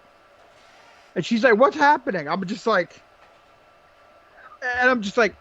Duke is coming back again on Notre Dame in Notre Dame. And the worst part about it is the only radio station I could listen to was the damn Duke station. Damn. So they're going crazy. And they're going, oh my God, the Devils are coming back. Rather than like the Hollywood, like the usual Western One thing with Don Criqui. Yeah. Yeah, so it was like, oh my God, the Devils are coming back. And it comes down to a goddamn field goal. Notre Dame kicks the field goal, they win. They miss it, they lose. And he fucking stoinks the shit out of it. So I'm angry as shit during this whole On Point wrestling show. To where Captain Dave... Oh, yes. During the thing, he's like, I'm here, Captain Dave's wrestling. And I look at the phone, and it's blank. Like, I don't know who the fuck he's talking to. There's nothing there. Like, it's a black screen. Which means he's not recording shit. And he's in front of me. I'm angry as fuck. I have my Notre Dame shirt on. I'm angry as fuck, and he's screaming in my ear. Finally I go, it's not even on. Nobody's fucking watching. Nobody's fucking listening to you. Now move. And everybody at the thing just looks like, holy shit. And Amy's like, yeah, Chris is a little mad right now. Because if some people heard me in the parking lot when they missed the kick, as I screamed, fuck 5,000 times. And then I got in line. And they're like, "You ready for wrestling?" I'm like, "Yeah, whatever."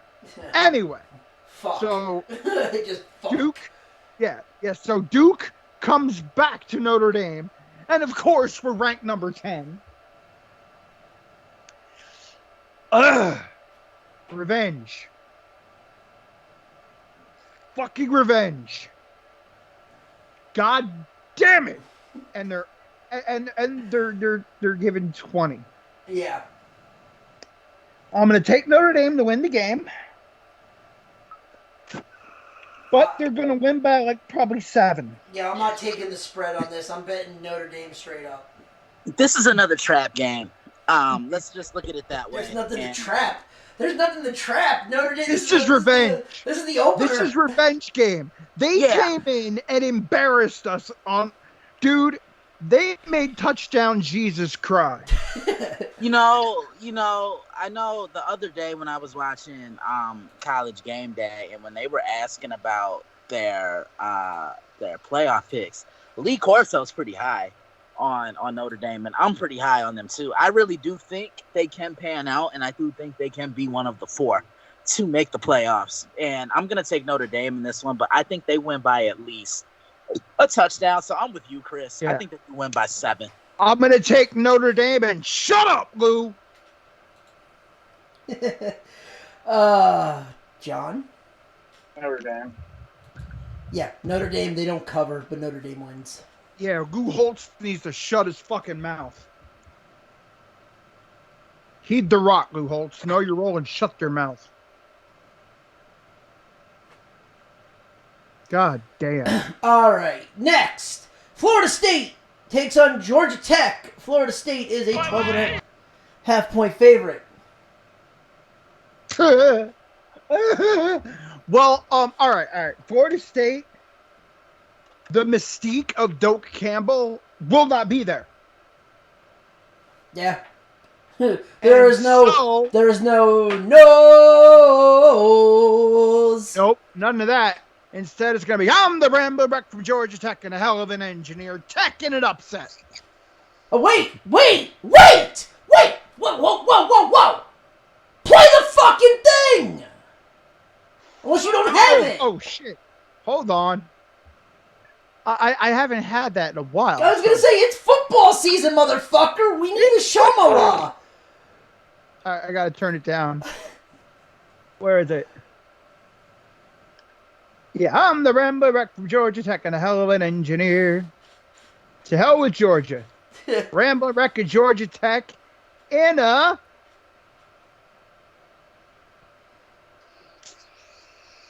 Oh, did it not go through? Shit.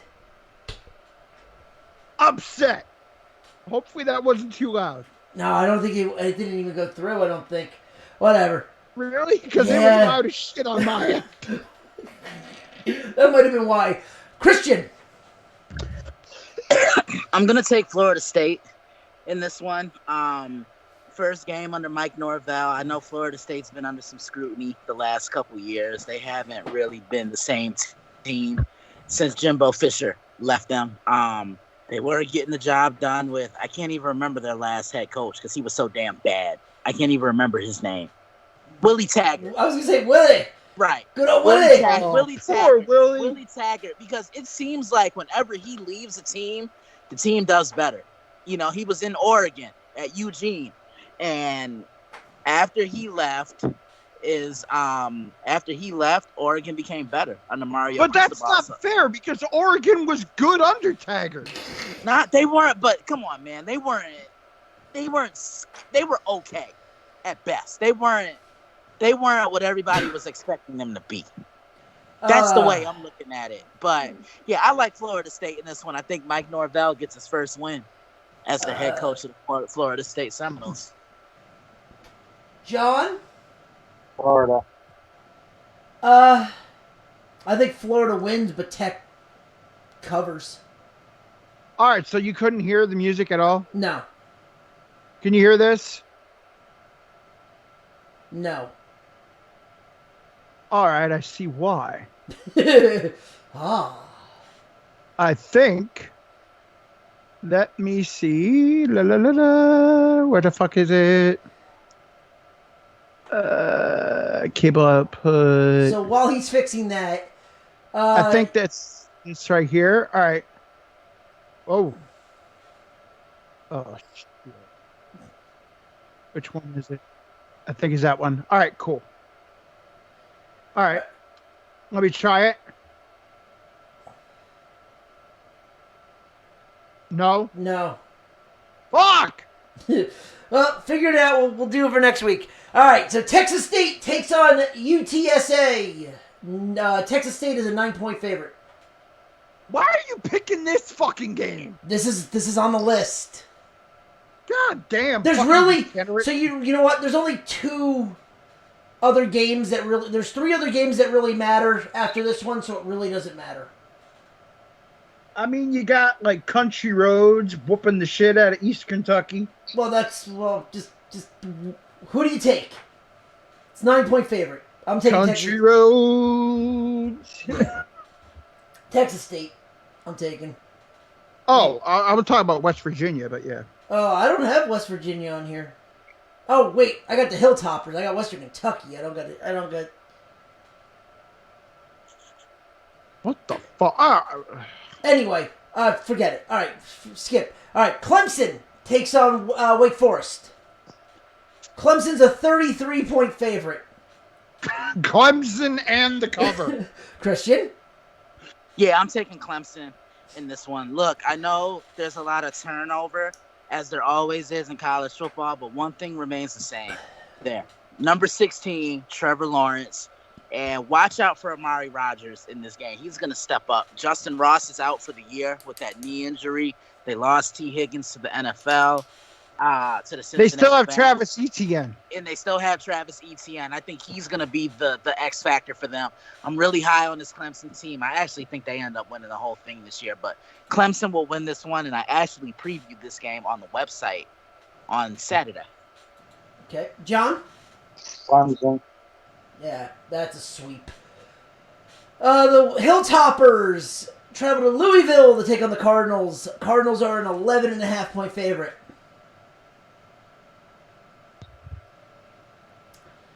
I like Louisville.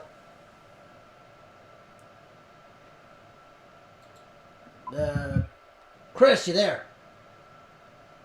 Christian, you guys hear me? Yeah, I'm here. Okay, John, you hear me? I'm here. I think Chris might have muted himself. All right, Christian, who are you taking? Louisville, Western Kentucky. I'm going to take Louisville in this one. You taking the points? Yeah, I'll take the points. What the hell? Okay, it's 11.5. John, who are you taking? Okay. All right, I'm back. I was trying to get the damn thing set up. Couldn't get the damn music set up. We're no longer music. All right, fuck it. Okay, we'll fix it for next week. Louisville, Western Kentucky, 11.5 points. Louisville. Ugh. All right. We know this game's outcome. Tell me if they cover. Texas versus UTEP. The spread is 43. No. The spread is No. 43. No. Christian? Texas wins, but they don't cover. Yeah, I'm that's... taking Texas. Well, no shit. We're all taking Texas. Do they cover? No, they don't cover. Okay. John, do they cover? Sure, why not?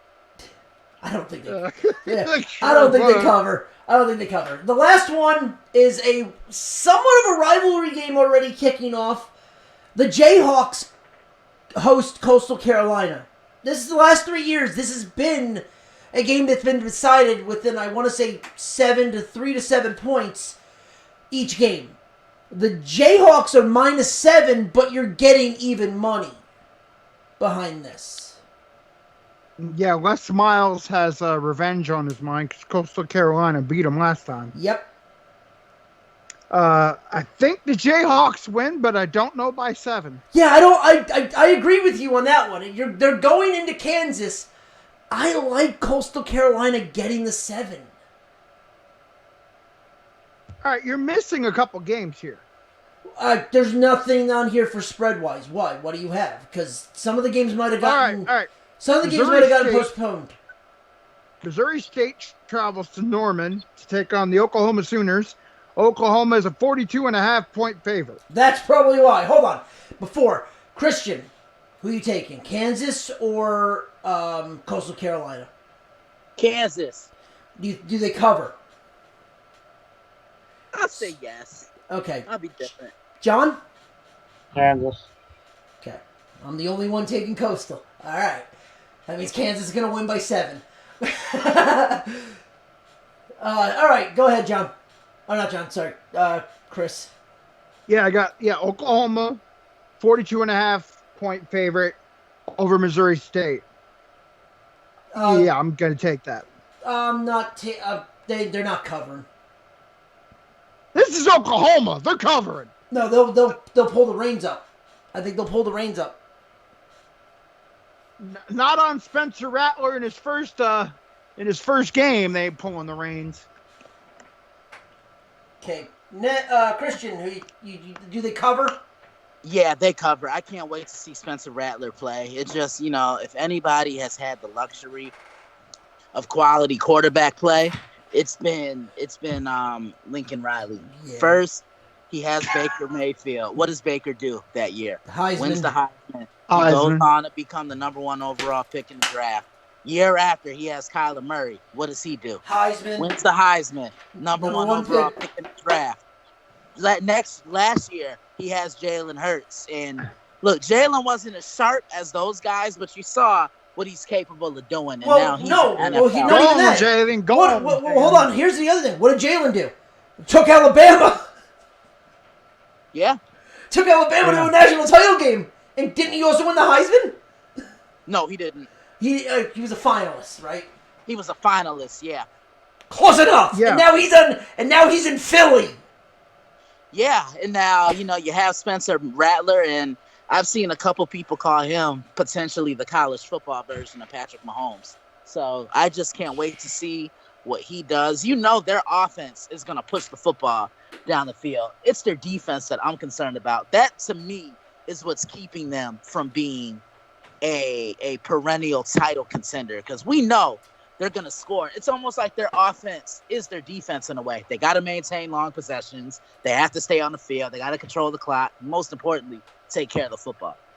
Oh, shit. Who was the Heisman Trophy winner last year? Joe Burrow? Joe Burrow. Oh, Burrow. Yeah, Burrow. Yo, by the way, that Coastal Carolina game, it's 10 p.m.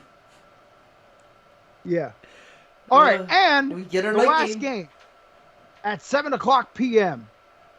The University of South Florida Bulls really host the Citadel. Is there a spread on this? Yeah, USF is a 20.5-point favorite. Oh, they cover. Which means the Citadel is better than we think. I mean, they did beat a team that was...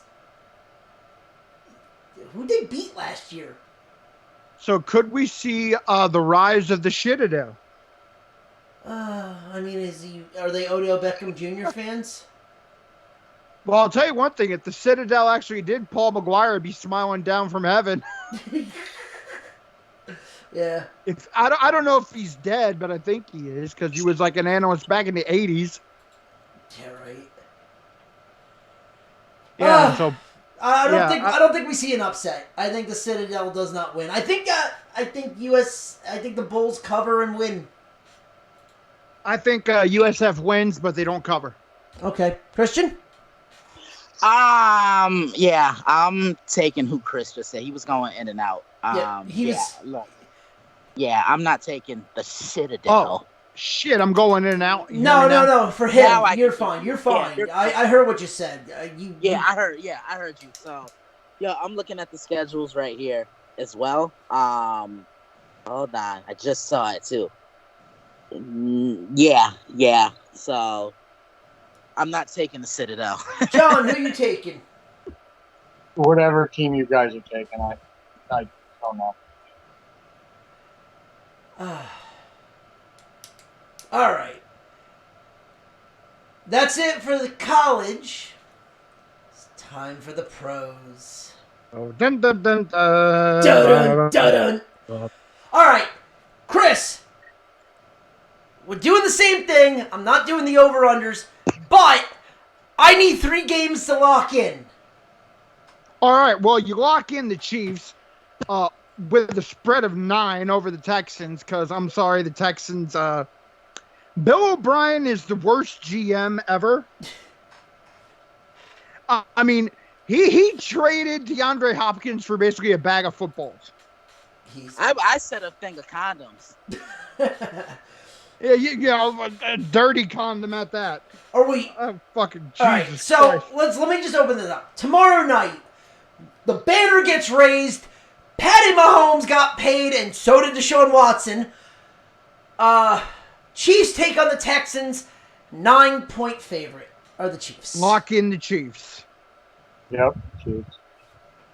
Yeah, I'm taking the Kansas City Chiefs. They're gonna come out, and I'm gonna call it right now. I say Mahomes accounts for 5 touchdowns. He's gonna throw 4, and he's gonna run for 1. They're gonna spread this Texans secondary out.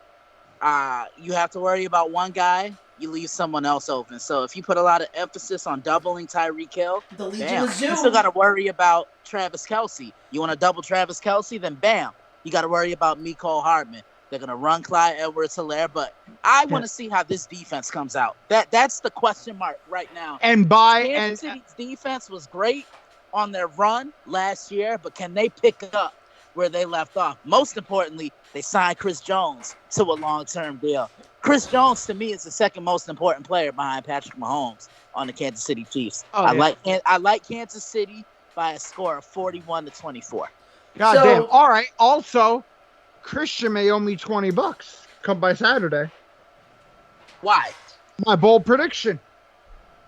Let me hear it. My bold prediction, I wrote it. I said Deshaun Watson gets hurt. Oh, yeah. Deshaun Watson gets injured. Yep, you did. And I'm still sticking with my bold prediction. Oh God. I'm sticking with it. Fuck you. I'm sticking with that.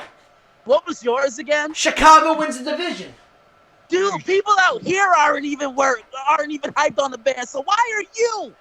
Dude, you can ask Chris. Bears fans aren't even Hold on. You can ask Chris. I get these weird fucking hunches. God. And either they are dead on, or they are really fucking off. Oh yeah, by the way, Khalil Mack may miss week 1. Oh wow. Khalil Mack is...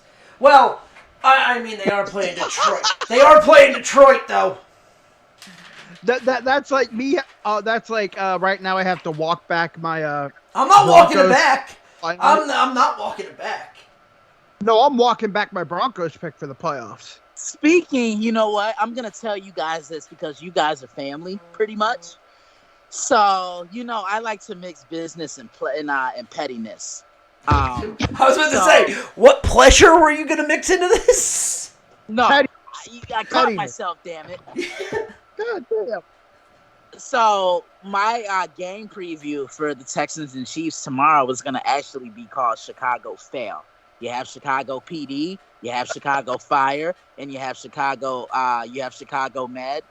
Now, let's introduce Chicago Fail. The story of the Chicago Bears GM that passed on not one, but the 2 quarterbacks that are featured in this game. And you know what? You want to know why? Sorry, Ronnie, to burst your bubble here and ruin your flow. But you know why I troll Bears fans so much? Because it starts with the Cody Parkey kick. I actually had double doinker. Listen, I had the Eagles winning that game, and every Bears fan when I previewed that game told me to fuck off, go play in traffic. They hope I get hit by a car and this and that. So ever since then, I cast a spell on them. I hope the Bears lose every fucking game. So it's funny. Oh, guess what was on NBC Sports Philadelphia this weekend? The kick. The double doink. So you're gonna laugh at this. So there's a show that I go to, and one of the guys that's a wrestler there is from Chicago. He did a move where he literally split the uprights. He kicked someone right in the groin, and I just go, bro, what's with the double doinker? Come on. Oh, And he goes, God. hey, sometimes you got to put it through the uprights. I go, your kicker couldn't put it through the fucking uprights. Damn. And he just looks at me and goes, you had to go there? I go, yeah, I did. You're from Chicago. Come on. Well, the thing is, the city of Chicago is not even as high on the Bears as you guys are. Dude, trust me, it's a weird fucking hunch. Yeah, that's not going to happen.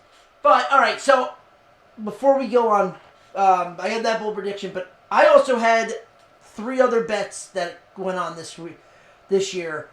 I have Clyde Edwards-Helaire winning Rookie of the Year. I have Nick Bosa winning Defensive Player of the Year. And I have Matthew Stafford for Comeback Player of the Year. Okay. I know for Defensive Player of the Year, I think Aaron Donald's going to regain the crown. It's either going to be Bosa or Donald. That's really it. Yeah, I'm just taking Bosa. It's either going to be him. No, you know what? But you know who's a sleeper pick to win this award too? Chandler Jones.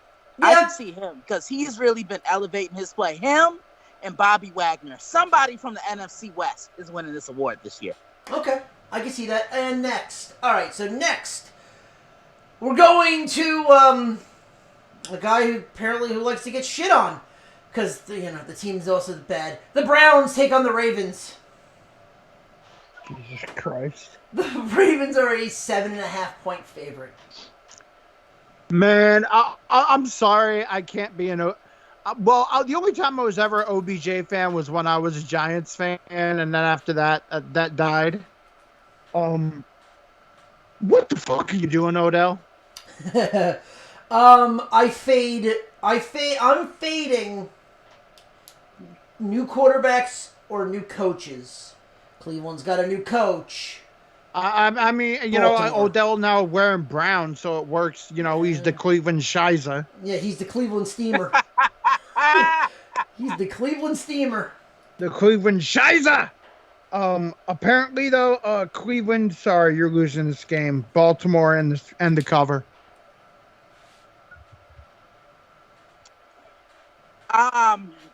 These games are always interesting because they're always played closely and they always come down to the fourth quarter. I'm gonna take Cleveland in the upset.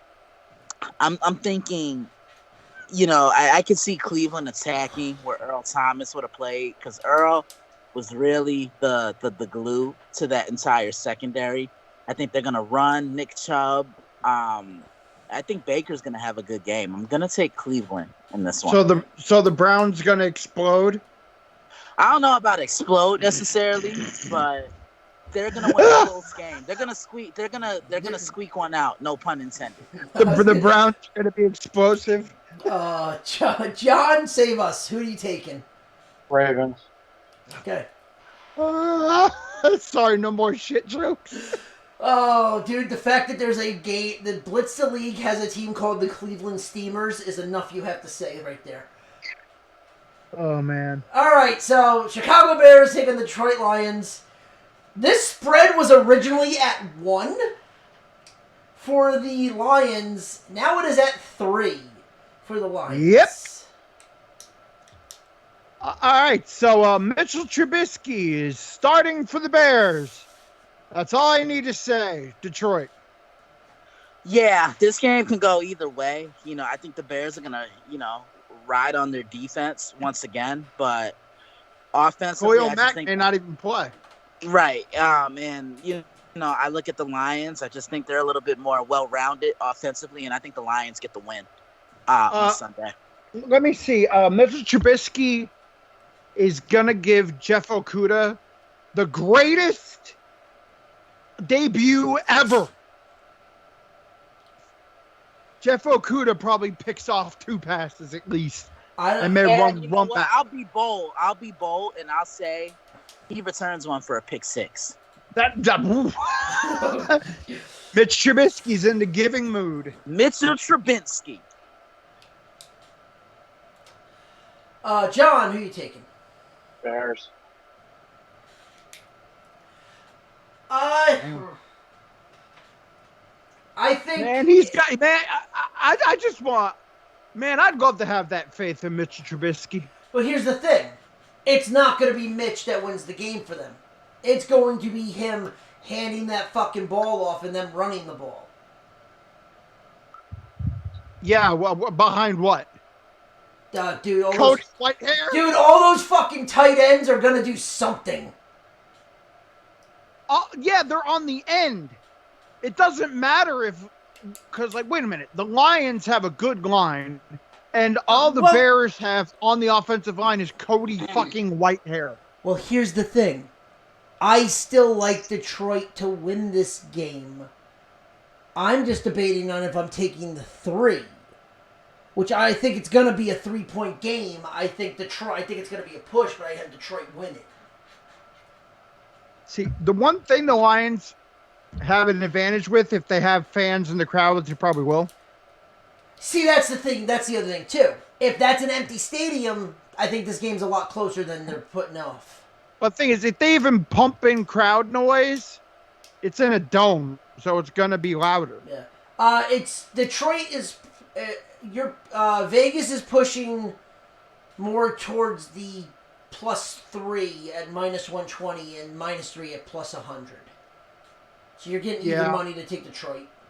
Yeah, I'm taking Detroit. I think that game's going to be a lot closer. Okay, the New York Jets take the Buffalo Bills. Bills are a 6.5-point favorite. Whew. Now, this game, they played last year in New York, and it was a 1-point game. Oh, God. That was- all right, first off. Well, let me finish. Let me at least finish what I was going to say. This is not the same Jet team, obviously. Darnold is not what it is. This game is a 6.5-point favorite, and this does not lean good for the Jets. The Jets are usually good on opening day, but not this time. Buffalo covers 6.5. Yeah. It's in Buffalo, and who the fuck do the Jets have on defense? Mosley opted out. There's no Jamal Adams. Dude, you know what's weird? Who the fuck do you guys have on defense? It's going to be a team that it's literally going to be a bunch of unknowns. That's the thing. I don't know what the fuck's gonna happen. It could be, it could be a blowout, or this could be the fucking Jets could all of a sudden show up. Dude, the Bills, and they don't even need to circle the wagons. The Bills have this game over by the first quarter. Well, the Vegas has this game as a. Then if you're saying that, you might as well put money on the over, because Vegas. Dude, I'm definitely going over. Because who the fuck do the Jets have on defense? I'm not worried about Darnold, trying to make a throw. I'm not worried about again. that. Darnold's not going to be throwing, because who the fuck is he throwing to? It's going to be that line in that running game. That's why Vegas has this. That's why Vegas has this game at 40. The Bills have such a damn good defense. Like, who the fuck are the Jets going to run it on?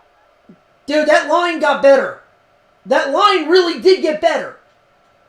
And yeah, against your defense. I mean, shit. I mean, we thought that shit in high school. We thought our offense was going to be amazing. And then we realized that our first defense was shit. And when you're playing a shitty defense, that's probably why some people are thinking the Bears are going to be amazing. Because the Bears' defense is amazing. And their offense is shit. All right, give me 7. Give me 7. I'll throw $10 against you. Oh my God, dude. 7? Yeah, give me. Dude, I got the Bills by 17. All right, at least $10. I don't even have that money, so too bad. Christian, who are you taking? I'm taking Buffalo. I just think they have too much, and across the board, the Jets don't have anybody on defense. Like what Chris just said. No C.J. Mosley. There's no Jamal Adams. This is almost going to be like track and field for the Buffalo Bills on Sunday. Dude, it's weird. It's like, for some reason, everyone's saying that, but the Jets on opening day, opening week 1, for some reason, they play everybody tight. Really? How'd that work last year with that kicker that couldn't even kick the front side of a barn? 1 point. They lost by a point. Yeah, and that was with C.J. Mosley and everybody in the Bills didn't even have half the team they have now. Okay, last 5 seasons, every game was by 3 points. 3 to 7 points was the difference. Loss or win. Oh God. I'm sorry. not This is gonna be a saying blowout. I'm not saying Buffalo is going to lose. I'm saying this game might be tighter than it's leading on. God. John, who you taking? I'm taking my Jets. Plain and simple.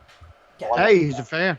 Hey, he's a fan. I can't argue with that. I'm also looking at it as a betting side. I think the Jets are going to play a lot tighter than 6.5. The Colts take on the Jags. Oh God, you couldn't get off the Jets fast enough. The Colts take, because we just spent 20 minutes talking about them. The Colts take on the Jags. Colts -8. All right, the Jaguars are in the same boat as the Jets. Who the fuck do they got? Give me the Colts. Lock the Colts. Yeah, give me the Colts and a lock. I'm sorry, Gardner Minshew has nobody. See, I fade. What's funny is I said I was fading quarterbacks and new coaches. No, fuck that. The Jags got nobody. Yeah, I'm with you guys. I'm taking the Colts. Look, I'm real high on this team, as you guys know. After interviewing that guy, George Bremer, who covers the Colts in Indianapolis, they just have there's a new energy surrounding this team, and they started off 1-0. I think Phillip Rivers wins his first game as a Colt. Yep. John. Colts. Yeah, I was gonna say that's a. The minute I heard, oh, they let go of Fournette, I go, I better get on this spread now before it fucking goes through the roof. It only went up a 0.5 point. I'm like, what the fuck? All right. Oh my God. The Dolphins. Jags have no defense now either. No, So that's the other thing too. The Dolphins take on New England. New England is a 6.5 point favorite. okay. All right. Ryan Fitzpatrick is starting, Yes. and New England is missing players on defense, and Miami made some additions to get better, but the Patriots got Cam Newton. It's going to take him at least a while to get acclimated, and Miami always plays New England tough. I'm going to take Miami in an upset. Wow. You know Well, what? it's Ryan Fitzpatrick. Here's the thing. Fitzpatrick always goes on a streak, and he always goes on a streak in the beginning of the year. Then he flames out in like week 6, and then he comes back at the end of the year when the starting quarterback's been dead. Well, here's the thing. I'm even saying this too. What does Belichick always say? The first 4 weeks of the season is like an extended preseason. Yeah, now you have no preseason. And now you have no preseason, and you have Miami coming through with a really good defense, and Tua waiting in the wing. By week 6, Tua will be starting, but by then I see Miami going 3-2.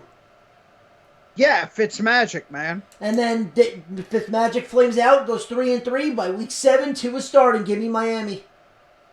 Yeah, then Tua gets injured. Week 14, Fitz comes back in. And then playoffs. No playoffs. No playoffs, but I'm just saying. Then you got normal playoffs. Like Playoffs. Playoffs. Watch. Fucking Miami makes the playoffs. Makes the 7th fucking. Christ. Yeah, that will not. If it's the Miami Chicago Super Bowl, I'm gonna eat my hat. Dude, I quit betting if that fucking happened. Christian, who you taking? I'm taking New England in a close one. Like what Chris said, it's going to take Cam Newton to get a while to get acclimated. So what's New England going to do? They're going to lean on Sony Michel. He's been there. And when New England runs the football, there's not a team that can beat them or stop them. Because when they want to run the football, they're going to do it, and they're going to do it consistently. Miami's going to play them tough, but New England's going to squeak by. I think it ends with a Stephon Gilmore interception. I like New England. Damn, no Fitzmagic for you. No. John? Miami. Okay. See, right there. Oh, ho, ho, Fitzmagic. You Here- know. Okay, so this is the biggest line jumper that I've seen all day or all week. The Green Bay Packers going to Minnesota. This game started at 1 for Green Bay. Now it is at 2.5 for Minnesota, but it was up to 3 for Minnesota before that. So it is 2.5 Minnesota. All right. Well, Minnesota got Yannick Ngakoue. Yeah, that's why it went to 3. Yeah, they did. And Kirk Cousins thinks that, I'll die before I get COVID. If he dies, But- he dies. Who's coming to Miami? I mean, who's coming to Minnesota? He's a bad man. And he's pissed off.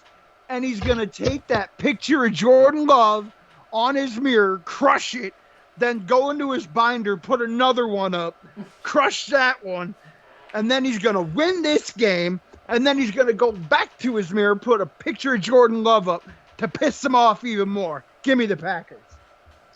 Yeah, I'm with Chris. I like Green Bay in this one. These games are always close and they're always tight, and they seem to come down to the fourth quarter. But I think the Packers will win by at least 6. I previewed this on the website the other day, and I had Green Bay winning by a score of 27-21. I'm looking at Ngakoue and Danielle Hunter. They're gonna do what they do, but the Vikings secondary, they lost a lot. They lost Xavier Rhodes. They lost Trey Waynes. Mike Hughes now has to be that number 1 guy for that secondary if they want to go somewhere. And Green Bay, I want to see what they're going to do offensively, because you know what Aaron Jones is going to do. You know what Devontae Adams is going to do. But who is going to step up, and who's going to be that other weapon that Aaron Rodgers can turn to? And I'm going to keep asking this every week until I see it. But I like Green Bay. Good. John. Oh, yeah. Green Bay. Green Bay. Next, the Eagles are a 5.5-point favorite over the Washington Football Club. The debuting, the inaugural season and the only season of the Washington football team. Unfortunately for Washington, their team is still trash. Yeah. Philly. Fly, Eagles, fly, baby. Philly covers. Yep, I'm in agreement with that. John? I'm in agreement with that, too. Philly's going to blow them out. John? Why not? Philly, why not? All right. Next, Seattle is a minus 2-point favorite against the Falcons. Seattle made some changes, Yep. some big ones. Yep. Let me see. They got Josh Gordon back to pair with DK Metcalf. They still have oh my God, who the fuck? Tyler Lockett. Yeah, Tyler Lockett. They still have Lockett. Of course they have Russell Wilson. They're getting better on the line. Their defense is getting better. The Falcons have Julio Jones and your boy, Ronnie, No. Who? the other Alabama receiver. Oh. I was going to say, you're saying the Rutgers guy, he got cut from New England. No, the other Alabama receiver. Oh, Calvin Ridley. Ridley. Ridley. Yeah. They have Julio and Ridley, and that's about it. Yeah. And the Falcons sometimes try to play defense, but not against the Seahawks.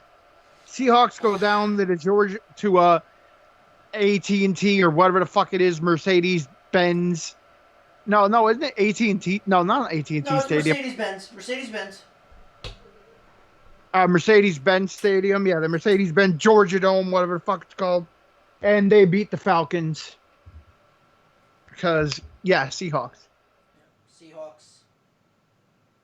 Yeah, I'm with you guys because I don't trust Atlanta. A few years ago, look, a few years ago, you could see why they struggled and why they were down because of the injuries. They were decimated by the injury bug. Last year, a lot of the guys that were out come back and they're still struggling. And there's no excuse for that. I think Dan Quinn is on the hot seat. Seattle is just so more well-rounded than the Atlanta Falcons. Hopefully, Chris Carson has a big game, and if he can get that running game going, it'll further prove my point as to why I have Seattle coming out the NFC. I definitely like Seattle to win It's this. and also like I think Atlanta's just been permanently snake bit since 28-3. Yeah, pretty much. Yeah. All right. We're gonna go through some round robin stuff because it's 10:30 already. Vegas takes on the Panthers. Vegas is a 3-point favorite. Give me Vegas. Oh shit! Shit! Hold on, right. hold on, John. Sorry. Seattle, Atlanta. Atlanta. Damn. Don't. Sorry. Yeah, you missed it. Come on, man. I missed him. Sorry. Hey, I caught it. Yeah, Vegas, Carolina. Vegas 3-point favorite. I'm taking Vegas. It's at home. It's in Carolina. Give me the Panthers. Teddy Bridgewater, baby. This is Matt Rule's first game as the Panthers head coach. Carolina's really in a rebuild. Outside of Christian McCaffrey, who else do they have offensively? DJ Moore has been up and down. They really don't have much. If the to be honest with you, I wouldn't be surprised if the Raiders lost this game, but I don't see them doing it. I think they win this one. Yeah, that's what it is. I just don't trust the Raiders. Yeah. John, who you got? Raiders. The Raiders. All right. All right, next, the first 4 o'clock game. The Chargers take on the Bengals. The battle of no fans. Chargers are a 3-point favorite. I'm taking the upset. Oh my god. Dude, there may be 2 fans in the stands. That's about it. Give me the Bengals. Dude, the Chargers, they're used to playing in empty stadiums. Christian? I'm going to go with you, Ronnie. I'm taking the Cincinnati Bengals here. I don't trust the Chargers. Tyrod Taylor, look, he's a good quarterback, but, I think the Bengals are going to play with a chip on their shoulder. Joe Burrow's first game in the NFL, I can't wait to see what he does. He's been he's had a great camp. He's really learning this system. I think he and AJ Green are going to connect for a couple of touchdowns. Right. I'll tell you what Joe Burrow's going to do in this game. He's going to get welcomed to the NFL by Joey Bosa. Okay. And Joey Bosa and the other guy from LA, are going to welcome him to the NFL by wiping the turf with his face. Yeah, which I understand. That'll probably happen, but I really think that Derwin James is the heart and soul of this Chargers defense, and I think he's their best all-around player because he plays like a linebacker in the secondary, long strides, just a guy that sniffs out the football, always around the ball, and it's tough to replace a guy of that caliber and that magnitude. Yeah. John, who you get? Chargers. There we are. All right, next, the Arizona Cardinals take on the 49ers. 7-point. God. Well, Jimmy Garoppolo doesn't have to worry about showing off at all because all he has to do to win this game is hand the ball off, which he's very good at. So, as a great hand the ball offer, go Jimmy, and the 49ers easily win this one. Yeah, I'm with Chris. These two always play close games, and I don't expect this to be any different. It seems like Arizona's always been a thorn in the side of the San Francisco 49ers, but I think San Fran's going to do enough. They're going to make one more defensive play than Arizona. I like the 49ers to win this game. John? 49ers. Yeah. All right, the main game that's going to be the game of the week, definitely going to be for this one. Tampa Bay takes on New Orleans. 3.5-point spread for New Orleans. Tom Brady, you don't have the line you had in New Orleans. Yeah, I'm so happy he decided to sign with Tampa because the minute he did, that meant one thing. 2 meetings between Drew Brees and Tom Brady. We really don't get legendary quarterback matchups like that nowadays. And we're getting one in week 1. And I think we're getting another one between these two in, I think, week 8 or week 9 in Tampa Bay on Sunday Night Football.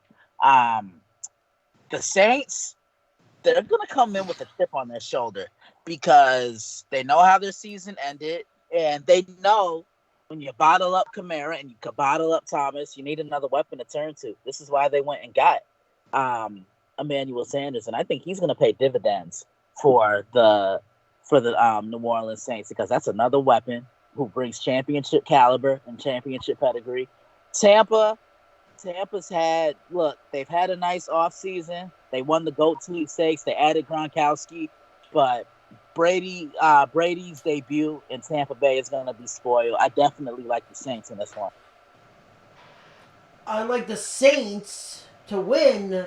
I don't like them to cover, though. 3.5 is that kind of worry spot. I think that game's going to be a 3-point game, but New Orleans wins. John? Thanks. Okay. Cowboys take on the Rams. Cowboys are a 3-point favorite.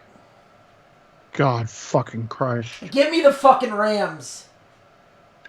You know what? I'm going to take the Rams just because fuck the Cowboys. I'm actually going against you guys. I'm actually taking the Dallas Cowboys What in a this shock. one. Look at the... Just wear your 10 fucking gallon hat already. Nah, I'm good, thank The you. $105 million, I only use it. the $105 million cornerback will say differently. Yeah, but look at the Rams offense. You know, outside of Cooper Kupp, who else do they have?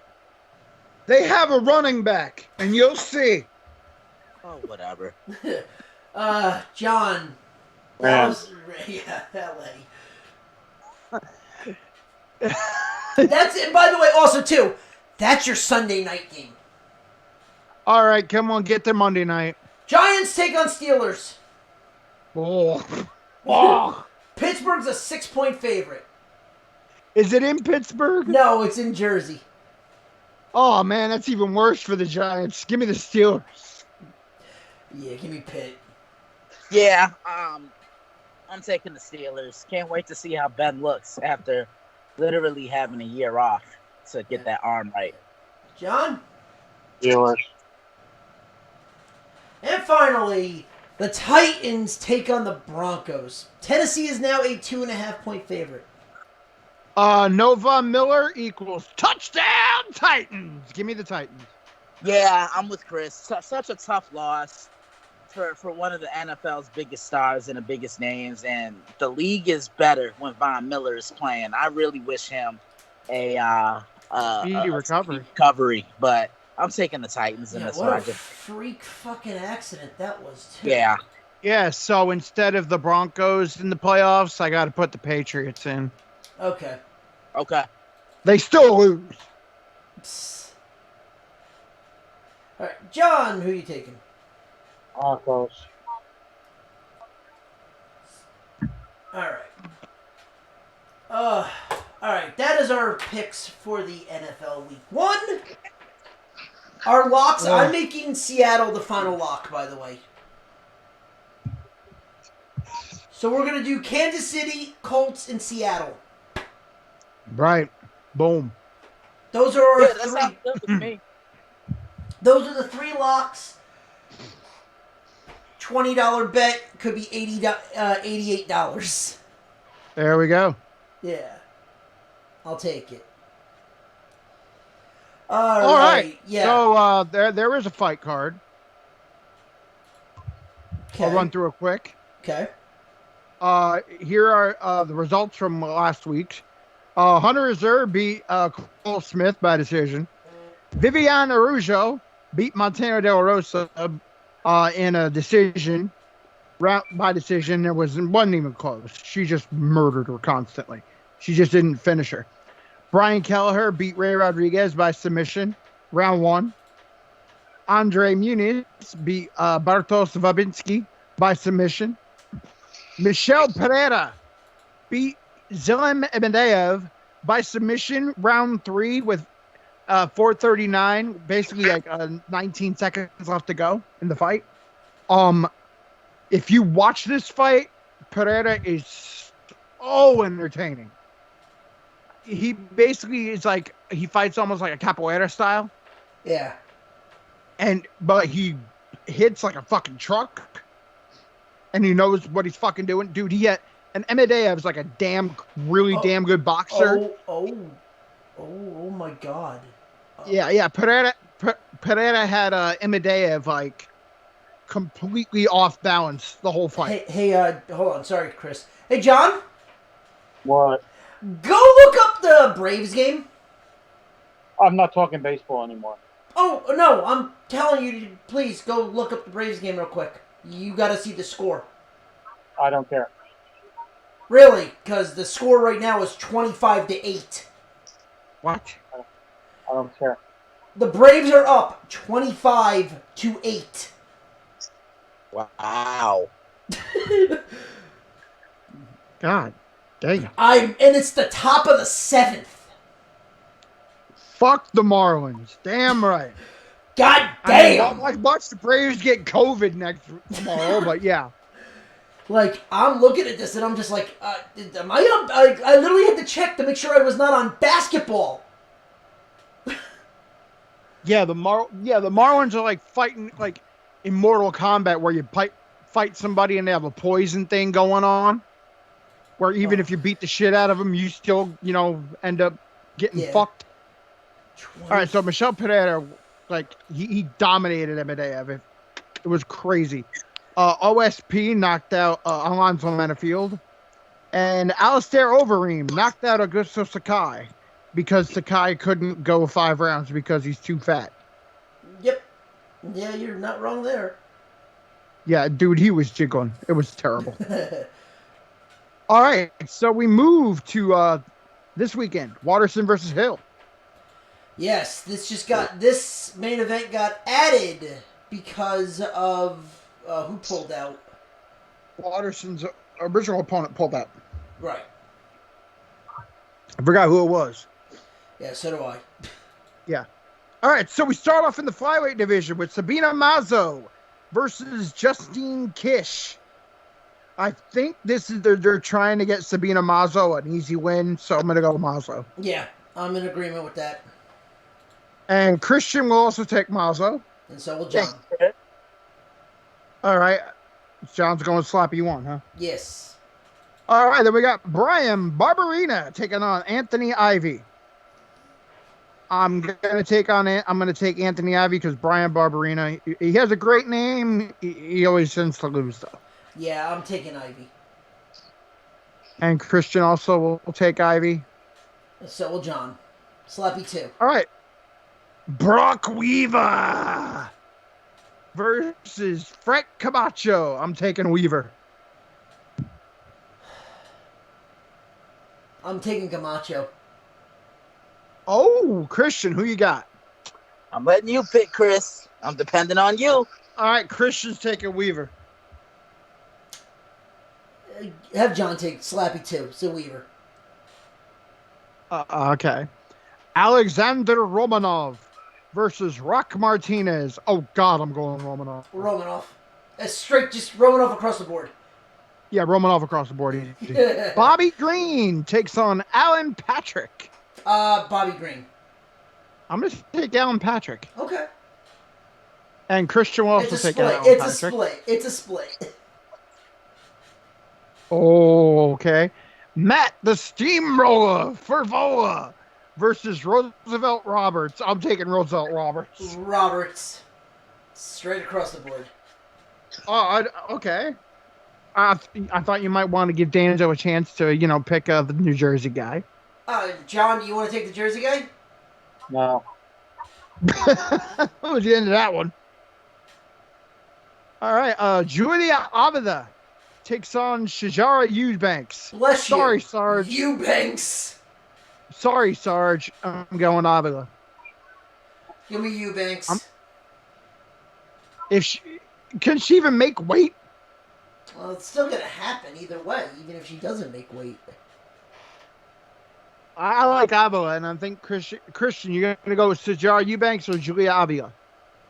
The first one. Oh, you're gonna go Sarge. Okay. I am. John, slap at 1 or slap at 2? You can pick. I don't care. Let's just go split. I'll take Avila. He'll take Avila. All right. Matthew Christopher Schnell versus Tyson Nam. Schnell. I'm gonna go Nam. Well, actually, no. I'm gonna go Schnell. I was gonna say Yeah, Christian's going Schnell too. straight across the board. Yeah, we got Schnells across the board. All right, then we got Billy Quarantillo versus Kyle Nelson. Portino. Ah, okay. Let me see. You got I'm gonna go Nelson, Okay. and Christian's gonna go Nelson. John will go Portino. Split. All right, Ed Herman. They dig him up somewhere to take on Mike Rodriguez. Yeah, Mike Rodriguez. Rodriguez. Yeah, Christian goes Rodriguez. All across the board. All right, then we got this is a interesting flyweight fight. Roxy Modafferi takes on Andrea KGB Lee. Ooh. Give me KGB. Yeah, I'm gonna go Lee. Yeah, I think KGB across the board. Yeah. I mean, I don't know. Does John know Roxanne Modafferi? I don't know, John. Do you? No. All right. Across the board. Atman Alzatire. Azaitar. Goddamn. Azaitar. Just Atman. Ottman Versus Kama Worthy. I'm going Kama Worthy. Kama Worthy. Kama Worthy because I can't pronounce that fucker's last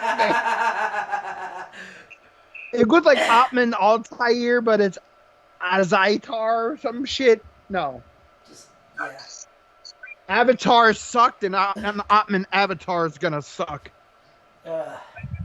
All right, then we got the Karate Hottie, Michelle Watterson, taking on Angela Overkill Hill. Yeah, Karate Hottie. I was gonna say, do you need to ask me that question? Yeah, Karate Hottie. Yeah, Christian's going Karate Hottie. What about John? Ma, you're picking for me. I don't. I'm Same not. thing. Same. All right. And that is That is the card, and that's that ladies card. and- I'm looking to see if there's a. Oh yeah, Tyron Woodley said he would take a 2-point penalty to punch Colby Covington in the nuts. Pull a Johnny Cage on him. Yeah. But I say Woodley shouldn't punch him. I say Woodley should kick him in the nuts. Go for the double doinker. Dude, I mean, field goal kick him right in the balls. Like we said, ladies and gentlemen, Yeah. that is the show. With that being said, thank you everyone for listening. Thank you for the people that followed and donated. We had like a 3-cent donation. Yay. Hey! And like we said, you can follow us back here every Wednesday and Monday from Real to Heal and the Nerd Zone podcast. With that being said, you can also follow us on YouTube, Facebook, Twitter, Instagram, Snapchat, All the social media. all that social media at the Nerdport Network. You can follow myself on Twitter at FNRonnie. And you can follow me at Trips NXC and WWE. Fucking change your fucking shitty ass entrance music. You can follow me on Twitter at DailyBlitz_61 and log on to the website www.thedailyblitz.net. Got a lot of great stuff coming for you. Football is back. I'm ecstatic for it. I celebrated 10 years in the industry on Sunday, and I just wanted to take this time to really thank everybody for their congratulatory messages. Awesome. You're welcome, dude. Yes. John? The Zombie Master on Twitter. Okay, and with that being said, again, thank you everyone for following. Thank you, Christian, for joining us again, and we will see you next week. And with that being said, even though we got a new owner, the Mets got a new owner, as of right now, Bobby Bonilla is still getting paid. Good night. And enjoy football while it lasts. Right, while it lasts. Yeah, while it lasts. All right. Good night, everybody. Good night. Good night.